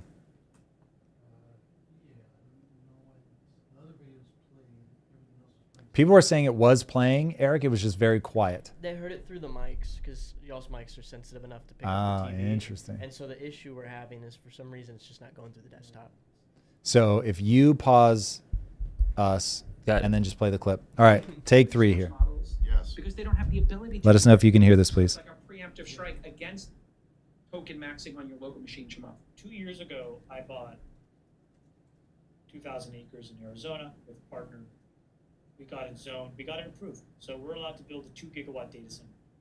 And I thought that this was the moment where you just turn around and you flip it to the Blackstones, the Brookfields of the world, to the Googles of the world, let them develop it. And I've come to the conclusion that I don't think I can. And the reason is because I think that unless we direct large swaths of compute exactly at the direction that Freeberg says, what Sachs says and what Jason just said will happen, and we won't have open source. So just to make it very clear, when you look at the long tail of access to open source models, it's relatively minuscule. Most of the megawatts are still directed to the big models. Most of them. The overwhelming majority still goes to the big guys. And so I'm coming to the conclusion that I think we may just be dragged into having to build 2 gigawatts. And I just put in an offer for another gigs in a different place because I'm like, if you could take 3 gigawatts and now actually create a deep and liquid access to open source, we're going to have to do it. We as a community. Now, I don't have the money to do that because just to put it out on the table, a gigawatt now costs $100 billion, guys. Damn. Okay, so there's a huge capital moat that's a problem here as well, Sachs. Which even if we wanted to go and endorse and breathe life into the open source model community, where the hell Which am we I should gonna come up with want $100 billion? aggressively. Now, when I started this project, it was like 4 or 5 billion, and it's increased by 20x. So if you want to get all 3 gigawatts developed, I have to come up with 300 billion. I don't have, obviously, I don't have. All right, you can stop it. So- So I think people get the idea, guys. Sorry for the sound problems there, but there's already, we should want desperately for open source to be an incredibly powerful competitor to all of the models that the big corporations are making. And right now, China is basically controlling that. You're never going to be able to stop open source if for no other reason than China. So Dario, don't even try, which is a big part of what I think that he's doing here. And then also, we as the people should want as much competition as humanly possible. Not only does it put the workers at these AI companies in a better spot, so for anybody that wants to see workers in a strong position, the more competition, the better. But it also puts us as users in a better spot because there's just going to be more and more and more and more innovation coming out of the space. And so this is where we've got to be so paranoid. People do not understand that regulatory capture is driven by the companies themselves. So if you want to talk about me getting mad at corporations, this is one thing that drives me fucking bananas, is that they do not care at all about wanting to compete. This is the whole Peter Thiel idea of competition is for losers. It's we as the end customer want as much competition as we can get, and we want the cream to rise to the top. That's the reality. And so the drama playing out with Fable 5, I think, is Sachs or someone who has a similar belief system to Sachs slapping Dario around and saying, keep in mind that if you keep pushing for regulation, you're not necessarily going to get the regulation that you want. Now, that's not how I want to see this play out, because I don't want the government weaponizing this shit. I just want them to be above the fray. But the reality is that there are so many things working against there being competition in AI because the foundational models are so expensive. The hardware that we need to actually get the compute is so expensive that we've got to want as much competition as possible. We've got to remember, we are in an economic war, in an innovation war with China. And who wins in AI, that is going to be a big deal. It is possible, though I like to believe that all of my greatest fears will never be realized in AI. Wouldn't that be lovely? But it is possible that AI is a winner-take-all technology because AI is intelligence itself. And so if you get a fast takeoff of a super intelligent AI, it will basically be impossible to beat because it can thwart you at every turn. So as you try to build your super intelligent model, it can do things to disrupt that. If anybody's read The Three Body Problem, spoiler alert, there's a part that you realize that the reason that our physics stalls out is because this other civilization got advanced physics before we did. And so they're able to send these like really, really, really tiny particles around to disrupt our particle physics. And so our large colliders just keep giving us confusing results. And so it would be things like that if we really do get a fast takeoff, super intelligent AI. Now, again, that's probably just dystopian fiction. We shouldn't be super worried about that. But that's in addition to all of the economic concerns that will be very real. We have to realize that we are in that battle with China. And so for game theoretic reasons, AI will never do anything other than go underground. It will never be stopped developing. So one, just spending a lot of time wasted on that is going to be a tragedy. We need to have a Manhattan Project mentality right now around AI. We need to be developing it fast. We need to be developing it in a way that we control. Just full stop. Yeah, it's interesting to go from our previous conversation about wage theft, corporate greed, and how corporations are taking care of the little guy and how we need regulations, to now corporations leveraging government regulations in order to sustain their number one spot. Yes. So it's almost easy that can then be weaponized to hurt everybody. Here's the thing. Governments are the ultimate monopoly. And so if you hate monopolies in a corporation, you should at a minimum be skeptical about a monopoly that just gets bigger and bigger and bigger and bigger. So I believe in governments. I think they are wonderful, but they have a tendency towards pathology that is extreme. And again, a very knowable mechanism of how they end up spiraling and getting bigger and bigger and bigger. And so we have made the welfare state, as just one example, bigger and bigger and bigger, but not solve the poverty problem, because handouts, unfortunately, don't solve the poverty problem. Getting more and more people to want to contribute to the economy as performers, either as a worker inside of a company or to build the company themselves and actually drive the innovation. Those two things pay huge dividends, but getting a corporation that is trying to redistribute the wealth does not. It ends up moving you backwards fast, dramatically. So yeah, we've got to be very, very careful about what we wish for. And so anyway, we'll see this in the fullness of time, whether I'm right about this, but that's what I think is really happening right now. That's why the messaging is so confusing. You've got Dario, who's really just trying to win. He's just trying to be number one. And he's using a regulatory capture model, which is why the second you mess with his revenue, he gets very weird and is perfectly willing to take risks. The narrative of wanting to be the most AI safe company is really about driving forward a regulatory capture regime that we should all be super paranoid about. We should not want the government having a monopoly. We should want them to keep the market open and available. We should want as much competition as we can get. We should not want these corporations to have monopolies. We certainly shouldn't want to have them monopolies that are controlled by the government. And so that's what I think is really going on. All right. In a major U-turn, switching into other news, the Swedish parliament has abolished permanent resident visas for migrants that have moved to the country. You said this in the rundown that this is kind of the glass crystal ball for our future. Yes. You think that this is something that is going to start to be adopted in the West en masse? Yes.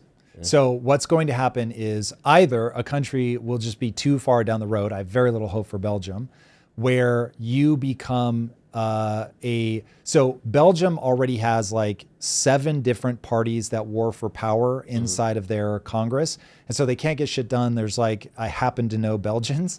And so there's a lot of frustration, at least from them. Like with anything, there might be people who are like, what do you mean? I love that there are 7 parties. But as firsthand relayed to me, and it just makes sense, you get too many parties fighting. You just can't get anything done. You start getting this like these coalitions that only sustain for a minute. And so the country has a very hard time pointing in any like intelligible direction. And so it just ends up diffusing all of its power across all these different organizations, just becomes, or not organizations, but voting blocks essentially. And so it just becomes madness. So maybe Belgium is too far gone and that's dust. And I forget the exact stat, but it's something like 72% of everybody in Belgium is either an immigrant or the child of an immigrant. It's wild. So now the immigrants themselves are not going to vote as a unified bloc. And so it begins to fall apart. So if people will buy into the fact that culture matters, now it's like the primary question of the next decade, for sure for Europe, it'll be a big debate here because we'll be watching what's going on. But the big debate is going to be, do we have a culture that we can agree on, a unified culture? Are we willing to fight for that culture? Or are we going to let economics take over and we're just going to bring in as much cheap labor as humanly possible? And for the answer to the cheap labor question, you're going to watch Japan and you're going to watch Europe. Now, Europe, I think I don't know that they can pull themselves out of the tailspin. When I watch the way that Keir Starmer's reacting, when I watch the way that the police react, it's wild. And it's very much left ideology has officially become pathological by my read. Remember, you need left-leaning ideology, but you never want it to become pathological. Same on the right, you never want it to become pathological. So you need these two in dynamic tension. In Europe, culturally, we've pulled now so far to the left, it's permeated all of the institutions. And so the institutions are making the policies. And so they just continue to bring people in. So that's like getting crazy. Up to this may be headline, maybe it's not true, but I saw a headline that seemed very much in keeping with Keir Starmer. And so I think it has reasonable odds of actually panning out. They're allowing like kebab shops, which is an ethnic dish, fair enough, but they're allowing kebab shops to bring in people in like the same way that you would do an H-1B visa, where it's like, well, we need somebody that can do this. We need specialized skill. Okay, exactly. How to flip the spatula. And then once you get them in, then they can bring their family. And so it's like that to me, and this is again wild speculation, but that's me reading it like, oh, maybe we are going to start losing some ground over here on just letting all the boats in. So now let's do legal immigration, where it's like, well, this is a specialized skill. It will take people time to catch up with what we're doing. So I obviously, given that so much of my family lives in the UK, I really hope they figure this out and they realize that there's a reason that people want to come to their country, because it has a culture, it has a strong economy. If you don't protect the things that make that culture and that economy, then people won't want to come there anymore. And the people that already live there aren't going to want to be there. And so countries can and do fail all the time, and they fail under the weight of bad culture, bad policies. So we're going to watch that play out in Europe. Now, Japan is the one that freaks me out the most, because you have a government that came in and got a super majority, meaning they could change the constitution of Japan, That's how much power they control. And they've done almost nothing to secure their borders. Now, why? Because Japan is an aging population. And so people are just dying. And they have not had enough kids for a very long time. And so they have an economic need to obscure and hide the fact that they've been in economic turmoil for almost 40 years. And one of the ways they're keeping prices low is that they're importing cheap labor. And so, is it Takaichi? I think that's her name. The new prime minister has come in, and I have a fear that she's running into the same problem that Putin always says is men in black suits walk up and tell you how things really work. And she's realizing, if I break this thing that's masking for the Japanese people how bad the economy actually is by blocking cheap labor, I'm just going to replace it for another revolt, which is, you can't afford anything. And so Japan is now raising their rates. Now, I actually think Japan raising their rates is a good thing, ultimately for Japan. But make no mistake, this is a very tumultuous thing that's happening for them that could end up being terrible. But Japan has been in stagflation or stagnant for a very long time. And now they're finally getting some inflation. And we can talk about why for Japan that might actually be good. This gets way into the very complex part of the economy, but we can certainly talk about it. Anyway, if Japan doesn't close their borders, then I think no one's going to close their borders. If Japan can't get it done, then it's like the economics of keeping labor cheap is just going to win, full stop. Yeah. And then to your point with Japan announcing another rate hike, it usually is a negative blowback on the U.S. markets, but it's one of those things. It's just Japan has to do it, and the global markets have to eat it in this. Yeah. So this is where you have to understand the Japanese yen carry trade. We've talked about it a few times, but it's one of those, it's weird enough. It probably bears repeating. So right now, part of the lunacy of the values in the U.S. market and other markets in the world are because for a very long time, decades, people have been able to go to Japan, borrow money at essentially zero interest, not literally zero, but very, very low. And then, so let's say that they're paying 2%. They'll come to the US and get 5%. I mean, like just off the bat in the US market. And so you just arbitrage all day. And so Japan keeps printing the money, and the money leaves Japan, which is part of the reason that it doesn't create inflation in Japan. It leaves Japan, gets invested in global markets.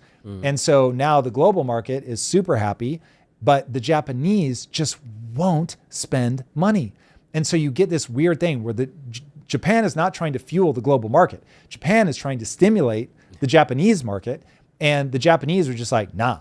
Like, we went through something so brutal in 1989 where the bubble that they were living in collapsed. Like, dude, I want to get this quote right. If this isn't literally correct, it is directionally correct.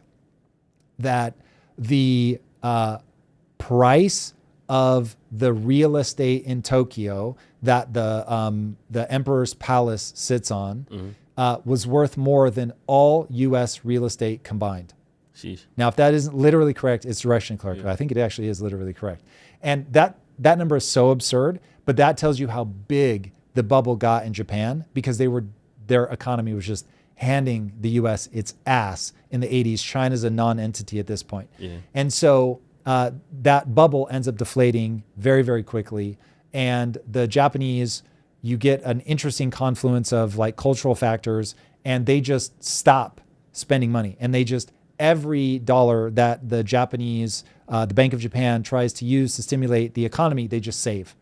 And so now you're not getting inflation because the economy is not actually being stimulated, but it's stimulating the global economy. So it's wild. And so, yeah, you get into this super bizarre situation where Japan gets this debt to GDP ratio, which violates the rule that I keep saying, you get over 130% and like everything goes mad. It doesn't end up happening in Japan, but it doesn't end up happening in Japan because they're not getting the runaway inflation. Yeah. So you're not getting the some of the effects that end up breaking it in economies like the US or like when we've seen it play out in Europe.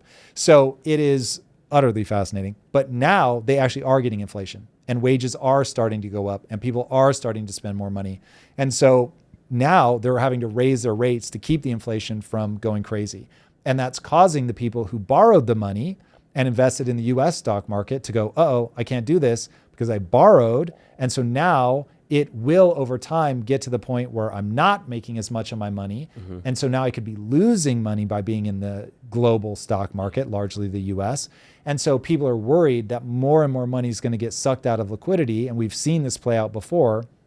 One of the big crypto hits, I forget which one, I think 2024, but one of the big crypto hits was that. It was the Japan carry trade broke for the first time. Rates started going up. People panicked. They paid off their Japanese debt. And so to do that, they had to sell off crypto or other assets.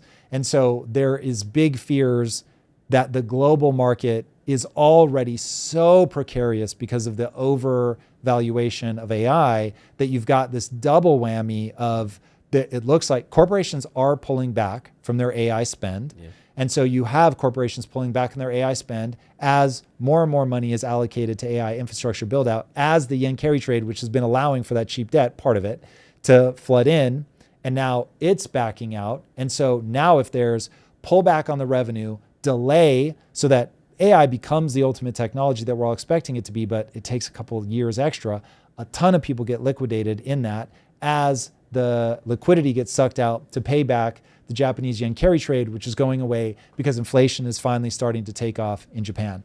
And so it's like, holy shit. So it's like, maybe it doesn't happen. Maybe there's no problem. Maybe it happens slowly enough and people just rebalance and slowly everybody's fine. Because remember, this is just a confidence game. So we'll see. But there's enough like pressure on the market that I'm super paranoid. Got it. Okay, so technically that was a fractal. We were talking about immigration in Sweden and the general immigration policy in the West. Something interesting happened this weekend.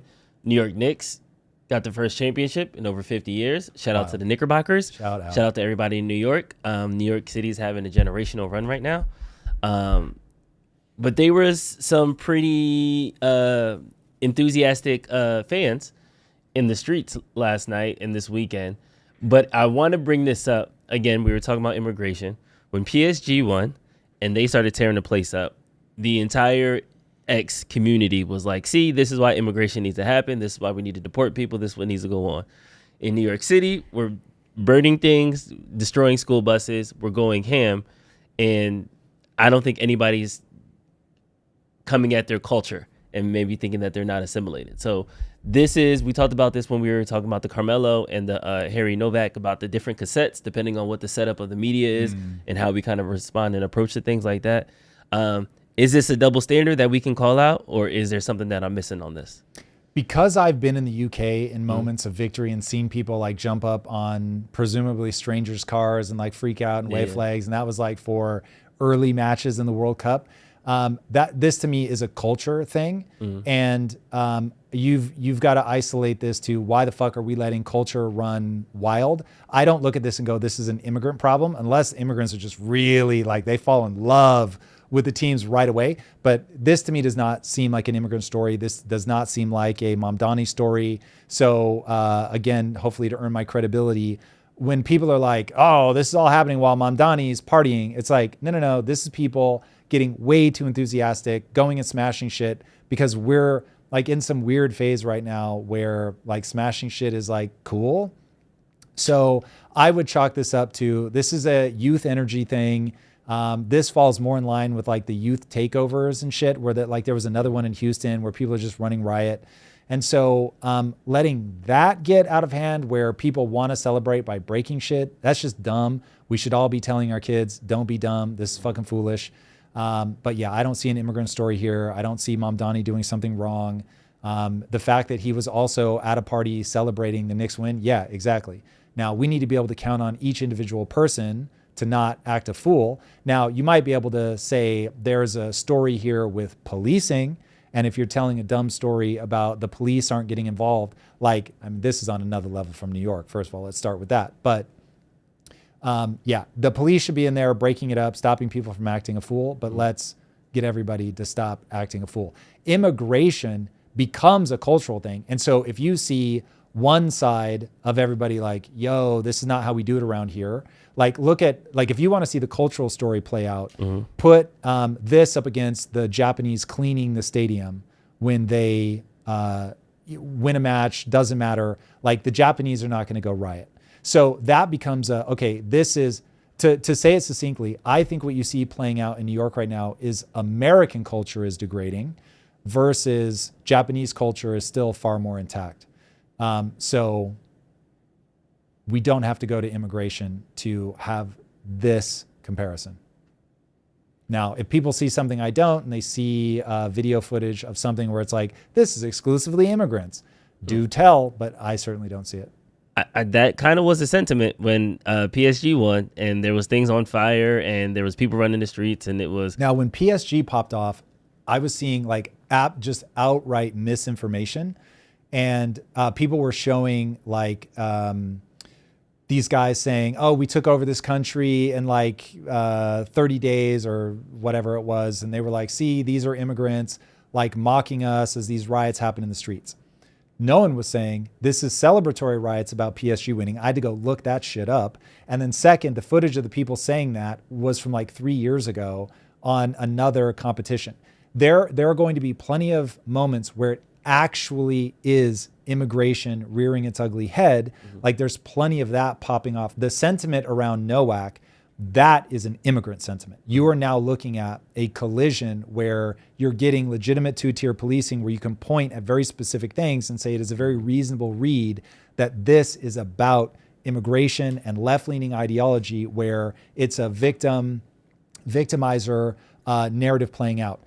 Have the conversation when it's really that. But when it's really young people acting a fool, I personally didn't see a lot of 50-year-olds smashing things. Do tell if I missed it. But that feels more like that's what's playing out. You could make a tangential thing and say that you'd really be hard pressed. But if you want to say at the edges that it's young immigrants that are somehow influencing America, like kids, that feels like such a fucking reach. Yeah. So I don't buy into that. I think the immigrant conversation needs to be had around things that are actually being driven by that. Don't go to the second people act stupid, this is an immigration question. Mamdani is having a crazy run right now, though. Like balanced budget. He was paying people to shovel snow. We're gonna need to put balanced budget. This is where I'm reminded I'm surrounded by two lefties. Wow. The balanced budget in New York. When you are going in and continuing to spend more money and try to reallocate tax dollars from somewhere else, that to me is not a balanced budget. When he starts spending less money, then I will champion that. Well, and same thing though, that's not unique to Mamdani. That is every fucking politician is spending more money. So, but yeah, I'm not going to clap for any politician that balances the budget the way that Mamdani has balanced the budget. It's painful to give him a moniker, like a small amount of credit. No. It really has to be cause and effect. That's why anytime he does something where I'm like, this is good, I truly, Drew, we've got to bring the left and the right together. That's an absolute must. And if Mamdani can be that character, like if he can come in and be like, listen, this is how we're going to get this done. We're going to balance the budget. We've got to spend less. And let's say, for instance, that all of the less spending that he wants to do is things that we say, oh, these are things that are helping like means testing. These are able-bodied people. They can work. They should be working. And so retirement. Let's do that. If he was like, listen, guys, I'm so sorry. Boomers have done really well. We've got to extend their retirement age. Great. I'd be clapping for it. Cool. We can have anything we want. We just have to like balance the budget. And if we're going to balance the budget by telling people that they have to work longer, you're not going to hear any complaints out of me. I'm here for it. So this is when you look at the cause and effect of the things that drive his mentality, he actually thinks giving things away for free is going to solve the problem. He doesn't understand that by making the buses something that is not economically sustainable, that's somehow to work. So same thing with groceries. It's like, hold on a second. get to innovation, get to, like, if you want to solve food deserts and things like that, make it safe for businesses. So there are real cause and effect things that he could be doing. I'd be like, yo, this is fucking awesome. I love it the most. And if he wants to make things free for people that are really struggling and he wants to help them get back up on their feet, I'd be like, fuck, this is great, man. So there are policies that he could do that are really about, like, we want to make certain things cheap, like housing. If he was like only banging the drum about we're going to build, New Yorkers, I told you I was going to drive costs down, and we're going to do it. We're going to get rid of the regulation. We're going to make sure that people can come in and build, and watch, rentals are going to go down. Great. Even the pied de terre thing, I was like, okay, like this one isn't horrible. If you want to tax like the second income of stuff that's over $5 million, my only concern is that these guys will back out, that you'll end up making less revenue in the local area. But let's let it play out. Let's see. I didn't come in hot on that one. So I am really, really gonna call balls and strikes on individual policies. Now, I'll be honest. I really do think his mentality is sinister. I think he's really smart. I think he knows exactly what he's doing. And I think that he knows that this will accrue to governmental power. And so I don't think he's an innocent broker, but I don't know that. I'm not inside of his mind, so I could be totally wrong. So I'm willing to watch based on what he actually does.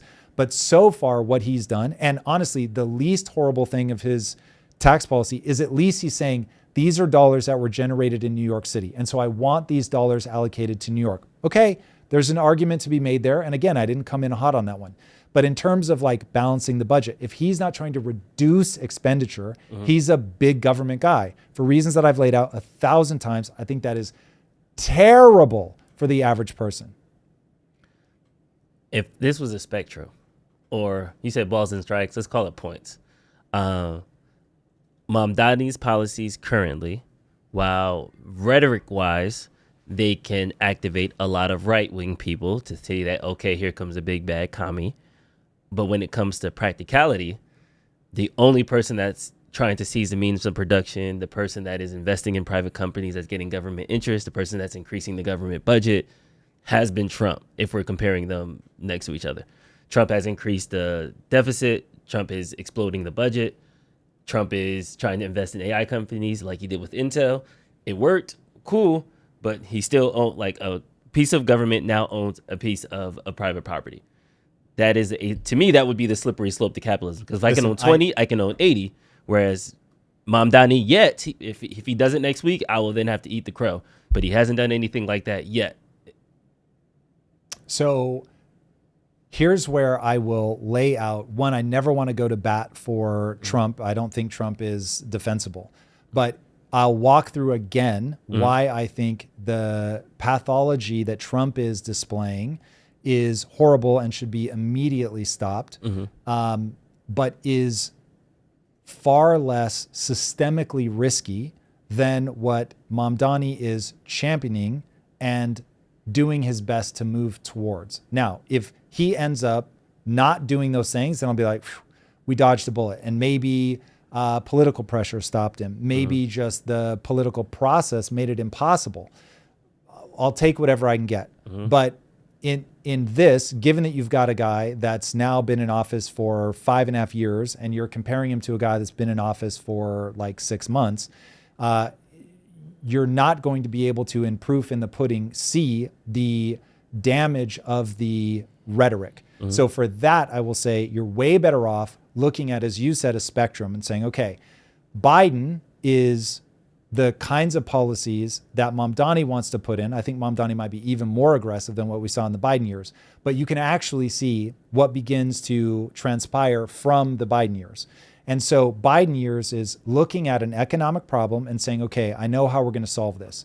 And we're going to keep driving labor down. We're going to bring in as many immigrants as we can, keep driving labor down. We're going to outsource everything that we can, comparative advantage, give it to China, let them do that. That's what they do best. And then we're going to look at all these filthy rich people and we're going to try to get as much money off of them as we can. Maybe we haven't been as good at it yet as we want, but that's what we're going to try to do. And we're going to try to make more things free for people, including, by the way, offering resources to people that are here illegally. So now if you'll let me bring in Newsom, who I think is he's on the, what we'll call, if DSA is all the way to the left, these guys are on the DSA spectrum. And so Newsom is saying just blatantly, we're giving resources to illegal immigrants. And not only are we already doing it, we want to do it more.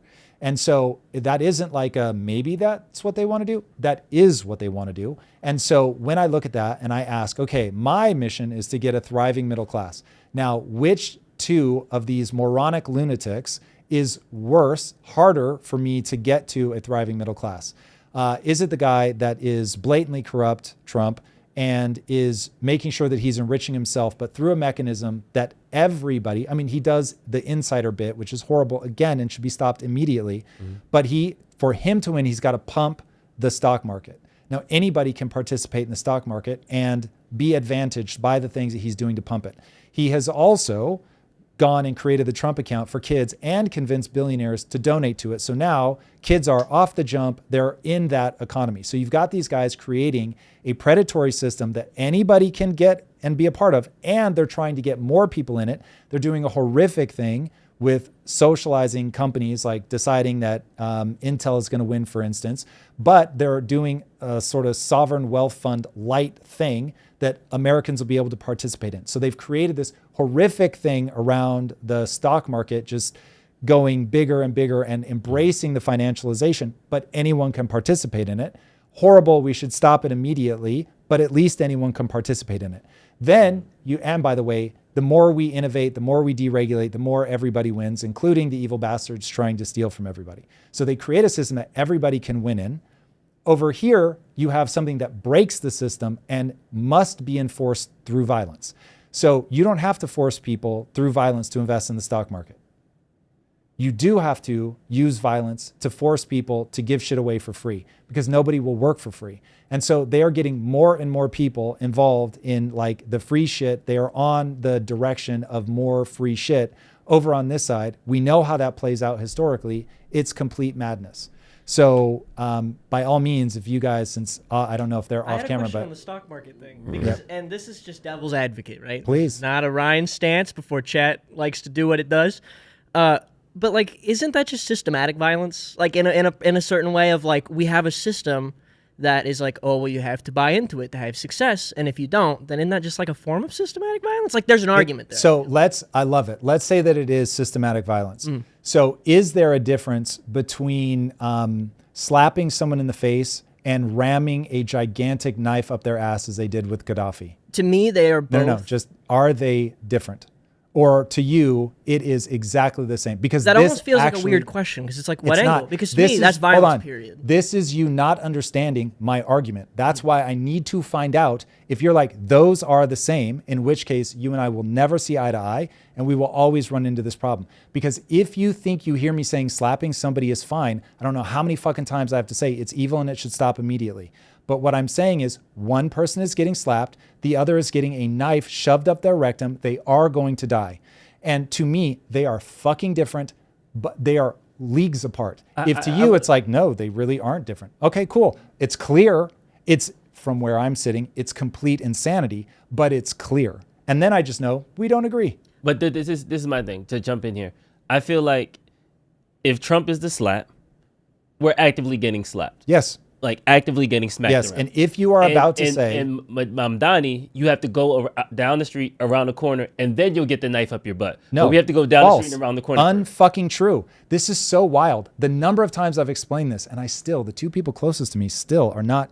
So guys, the mechanism that makes the stock market go crazy is deficit spending and money printing. Understood. Guess how you pay for all the free shit?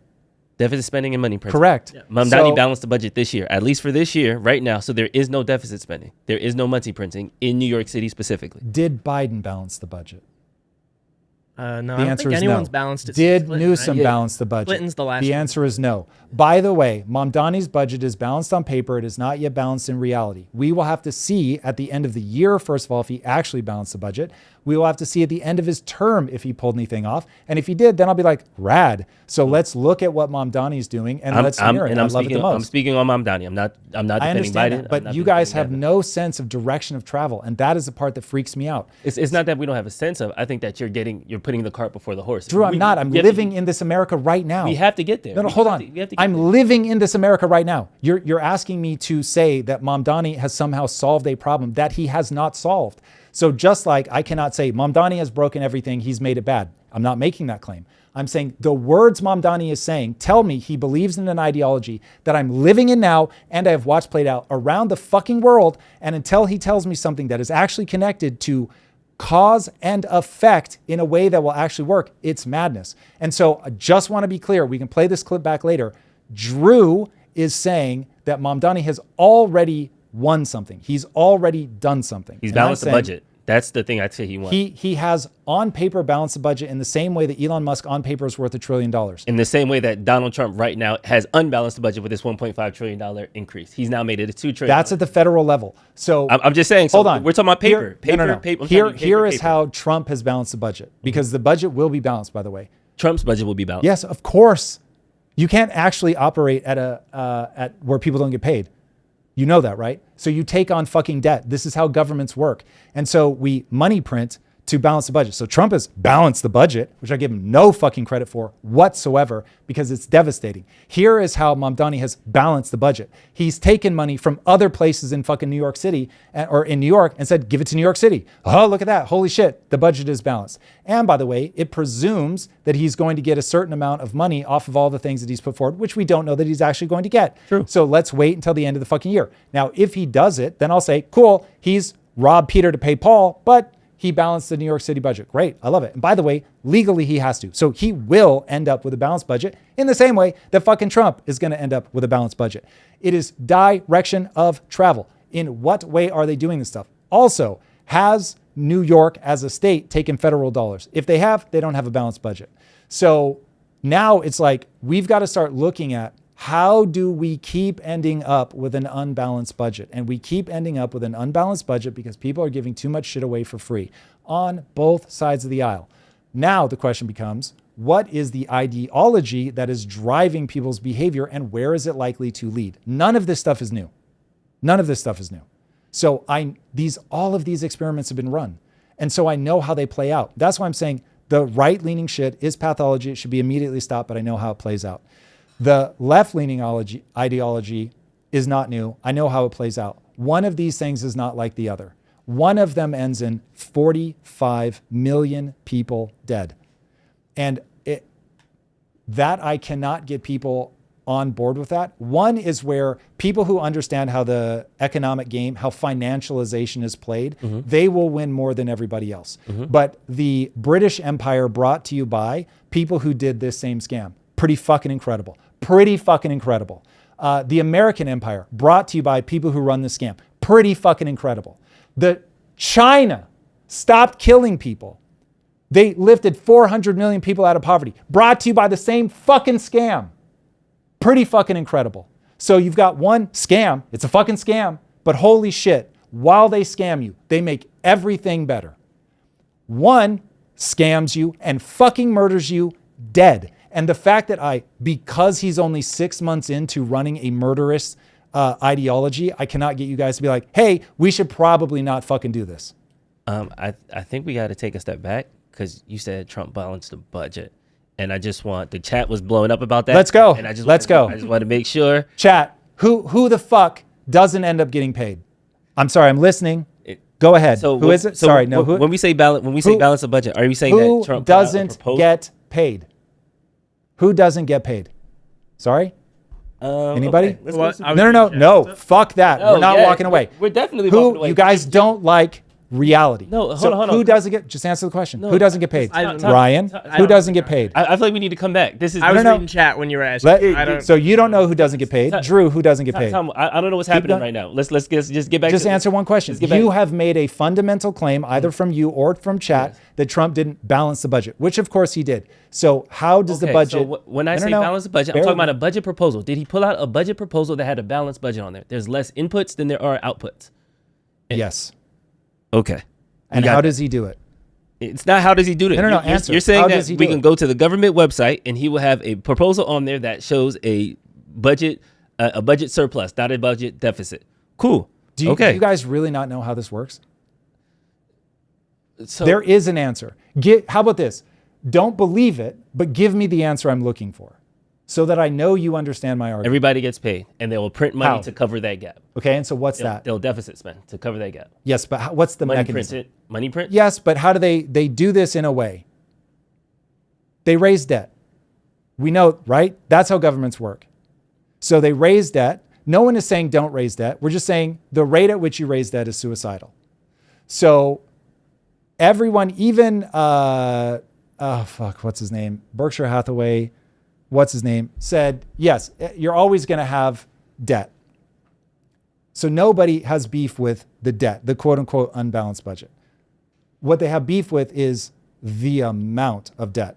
And so I want to be very clear. What Drew is pitching is that Mamdani has balanced the budget because he got money from the rest of New York State. So he couldn't balance his own New York City budget without going, New York State, give me money. Now, if you're saying I balance my budget by getting money from mom and dad, okay, but then I go, by your definition, technically not mine, but by your definition, Trump has balanced the budget because he's going to do debt and money printing. So I'm just saying that isn't a balanced budget. So Mamdani doesn't have a balanced budget in the way that I would consider morally justifiable. Copy. Understand the gaps. Let's do some super chats. We only got one. Let's do it. Oh, at the buzzer. See? Brutus Lugo. Oh, sorry. You know you jinxed it because now we have two. Oh, do we? Where's Yes. the second one? Luke Adam Miller. Oh, I totally missed that. So sorry, Luke. I'll start with that. Luke Adam Miller says, Tom, Nobel laureate Joseph Stiglitz and other published a batshit crazy global degrowth plan with over 350 signatures. It's Simple Jack, article in The Guardian, commemorate buzzing, gotta read to believe how absurd. Cheers.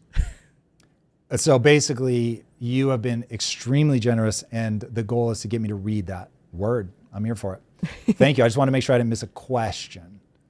And last super chat, Brutus Lugo says, no, that is not a balanced budget. A balanced budget means the government completely matches or exceeds its outgoing spending. Borrowing money to pay employees is the exact opposite of balancing the budget. Yes, I agree. But by Drew's definition, Mamdani has balanced the budget by getting money from New York State. So The tax revenue that was, to your point, that was generated in New York Some of City. it. So that was just reallocated back to it. But now you still have problems outside, and they take in federal dollars, right?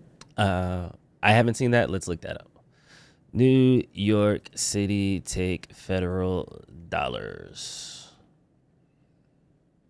Yes, New York City receives billions of dollars in federal funding, which supports critical operations across housing, social service, and education. However, historically, New York State has been a donor state, meaning it sends more tax revenue to the federal government than it receives back. So it's a donor state. Are they now? According to AI that I It says searched historically. So let's look at that.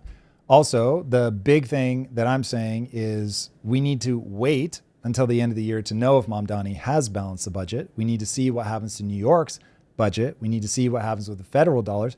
And if it works, guys, I care about what works. So if at the end of this, he's won, meaning he actually balanced the budget and they're generating more tax revenue than they're spending or the same amount, that'd be fucking incredible. And then let's look at his policies and see what happens. That's why I'm saying this is direction of travel. I have no reason to believe that the budget's actually going to be balanced in the way of not needing either more funds from New York or not being able to run some of the policies that he has put in place now. So we'll see how this actually plays out. So I am saying like for like, if we can get money from someone else and call that a balanced budget, then that's exactly what the U.S. government does. So again, we'll see how this plays out at the end of the year. Copy that. All right, that's all I got. Yeah, there's no more super chats. That was it. All right. We end on a nice contentious note, everybody. I hope that you have enjoyed today. This is certainly very interesting for me. Thank you guys for being here. Thank you all for the super chats. It really does mean a lot. And shout out to Kalshi. Love you guys. Very much appreciate it. You can use the QR code on the screen if you want to do some trades. Use code IMPACT for $10 off. And if you want to keep an eye on what direction things are moving, also, Kalshi is amazing at giving you a barometer on public sentiment and where people think things are going to end up. I think it is far better than polling. So shout out to those guys. All right. We've got an ITO AI masterclass coming up July 9th at 1 p.m. Pacific. Hope you guys will join me for that. This really is, no matter what happens economically with AI as a technology, it is unbelievably powerful. And I will be teaching another class on how to use, free by the way, how to use AI to start a business. That's July 9th at 1 p.m. Pacific time. All right. Love you guys bunches. We'll see you on Wednesday. Take care. Peace.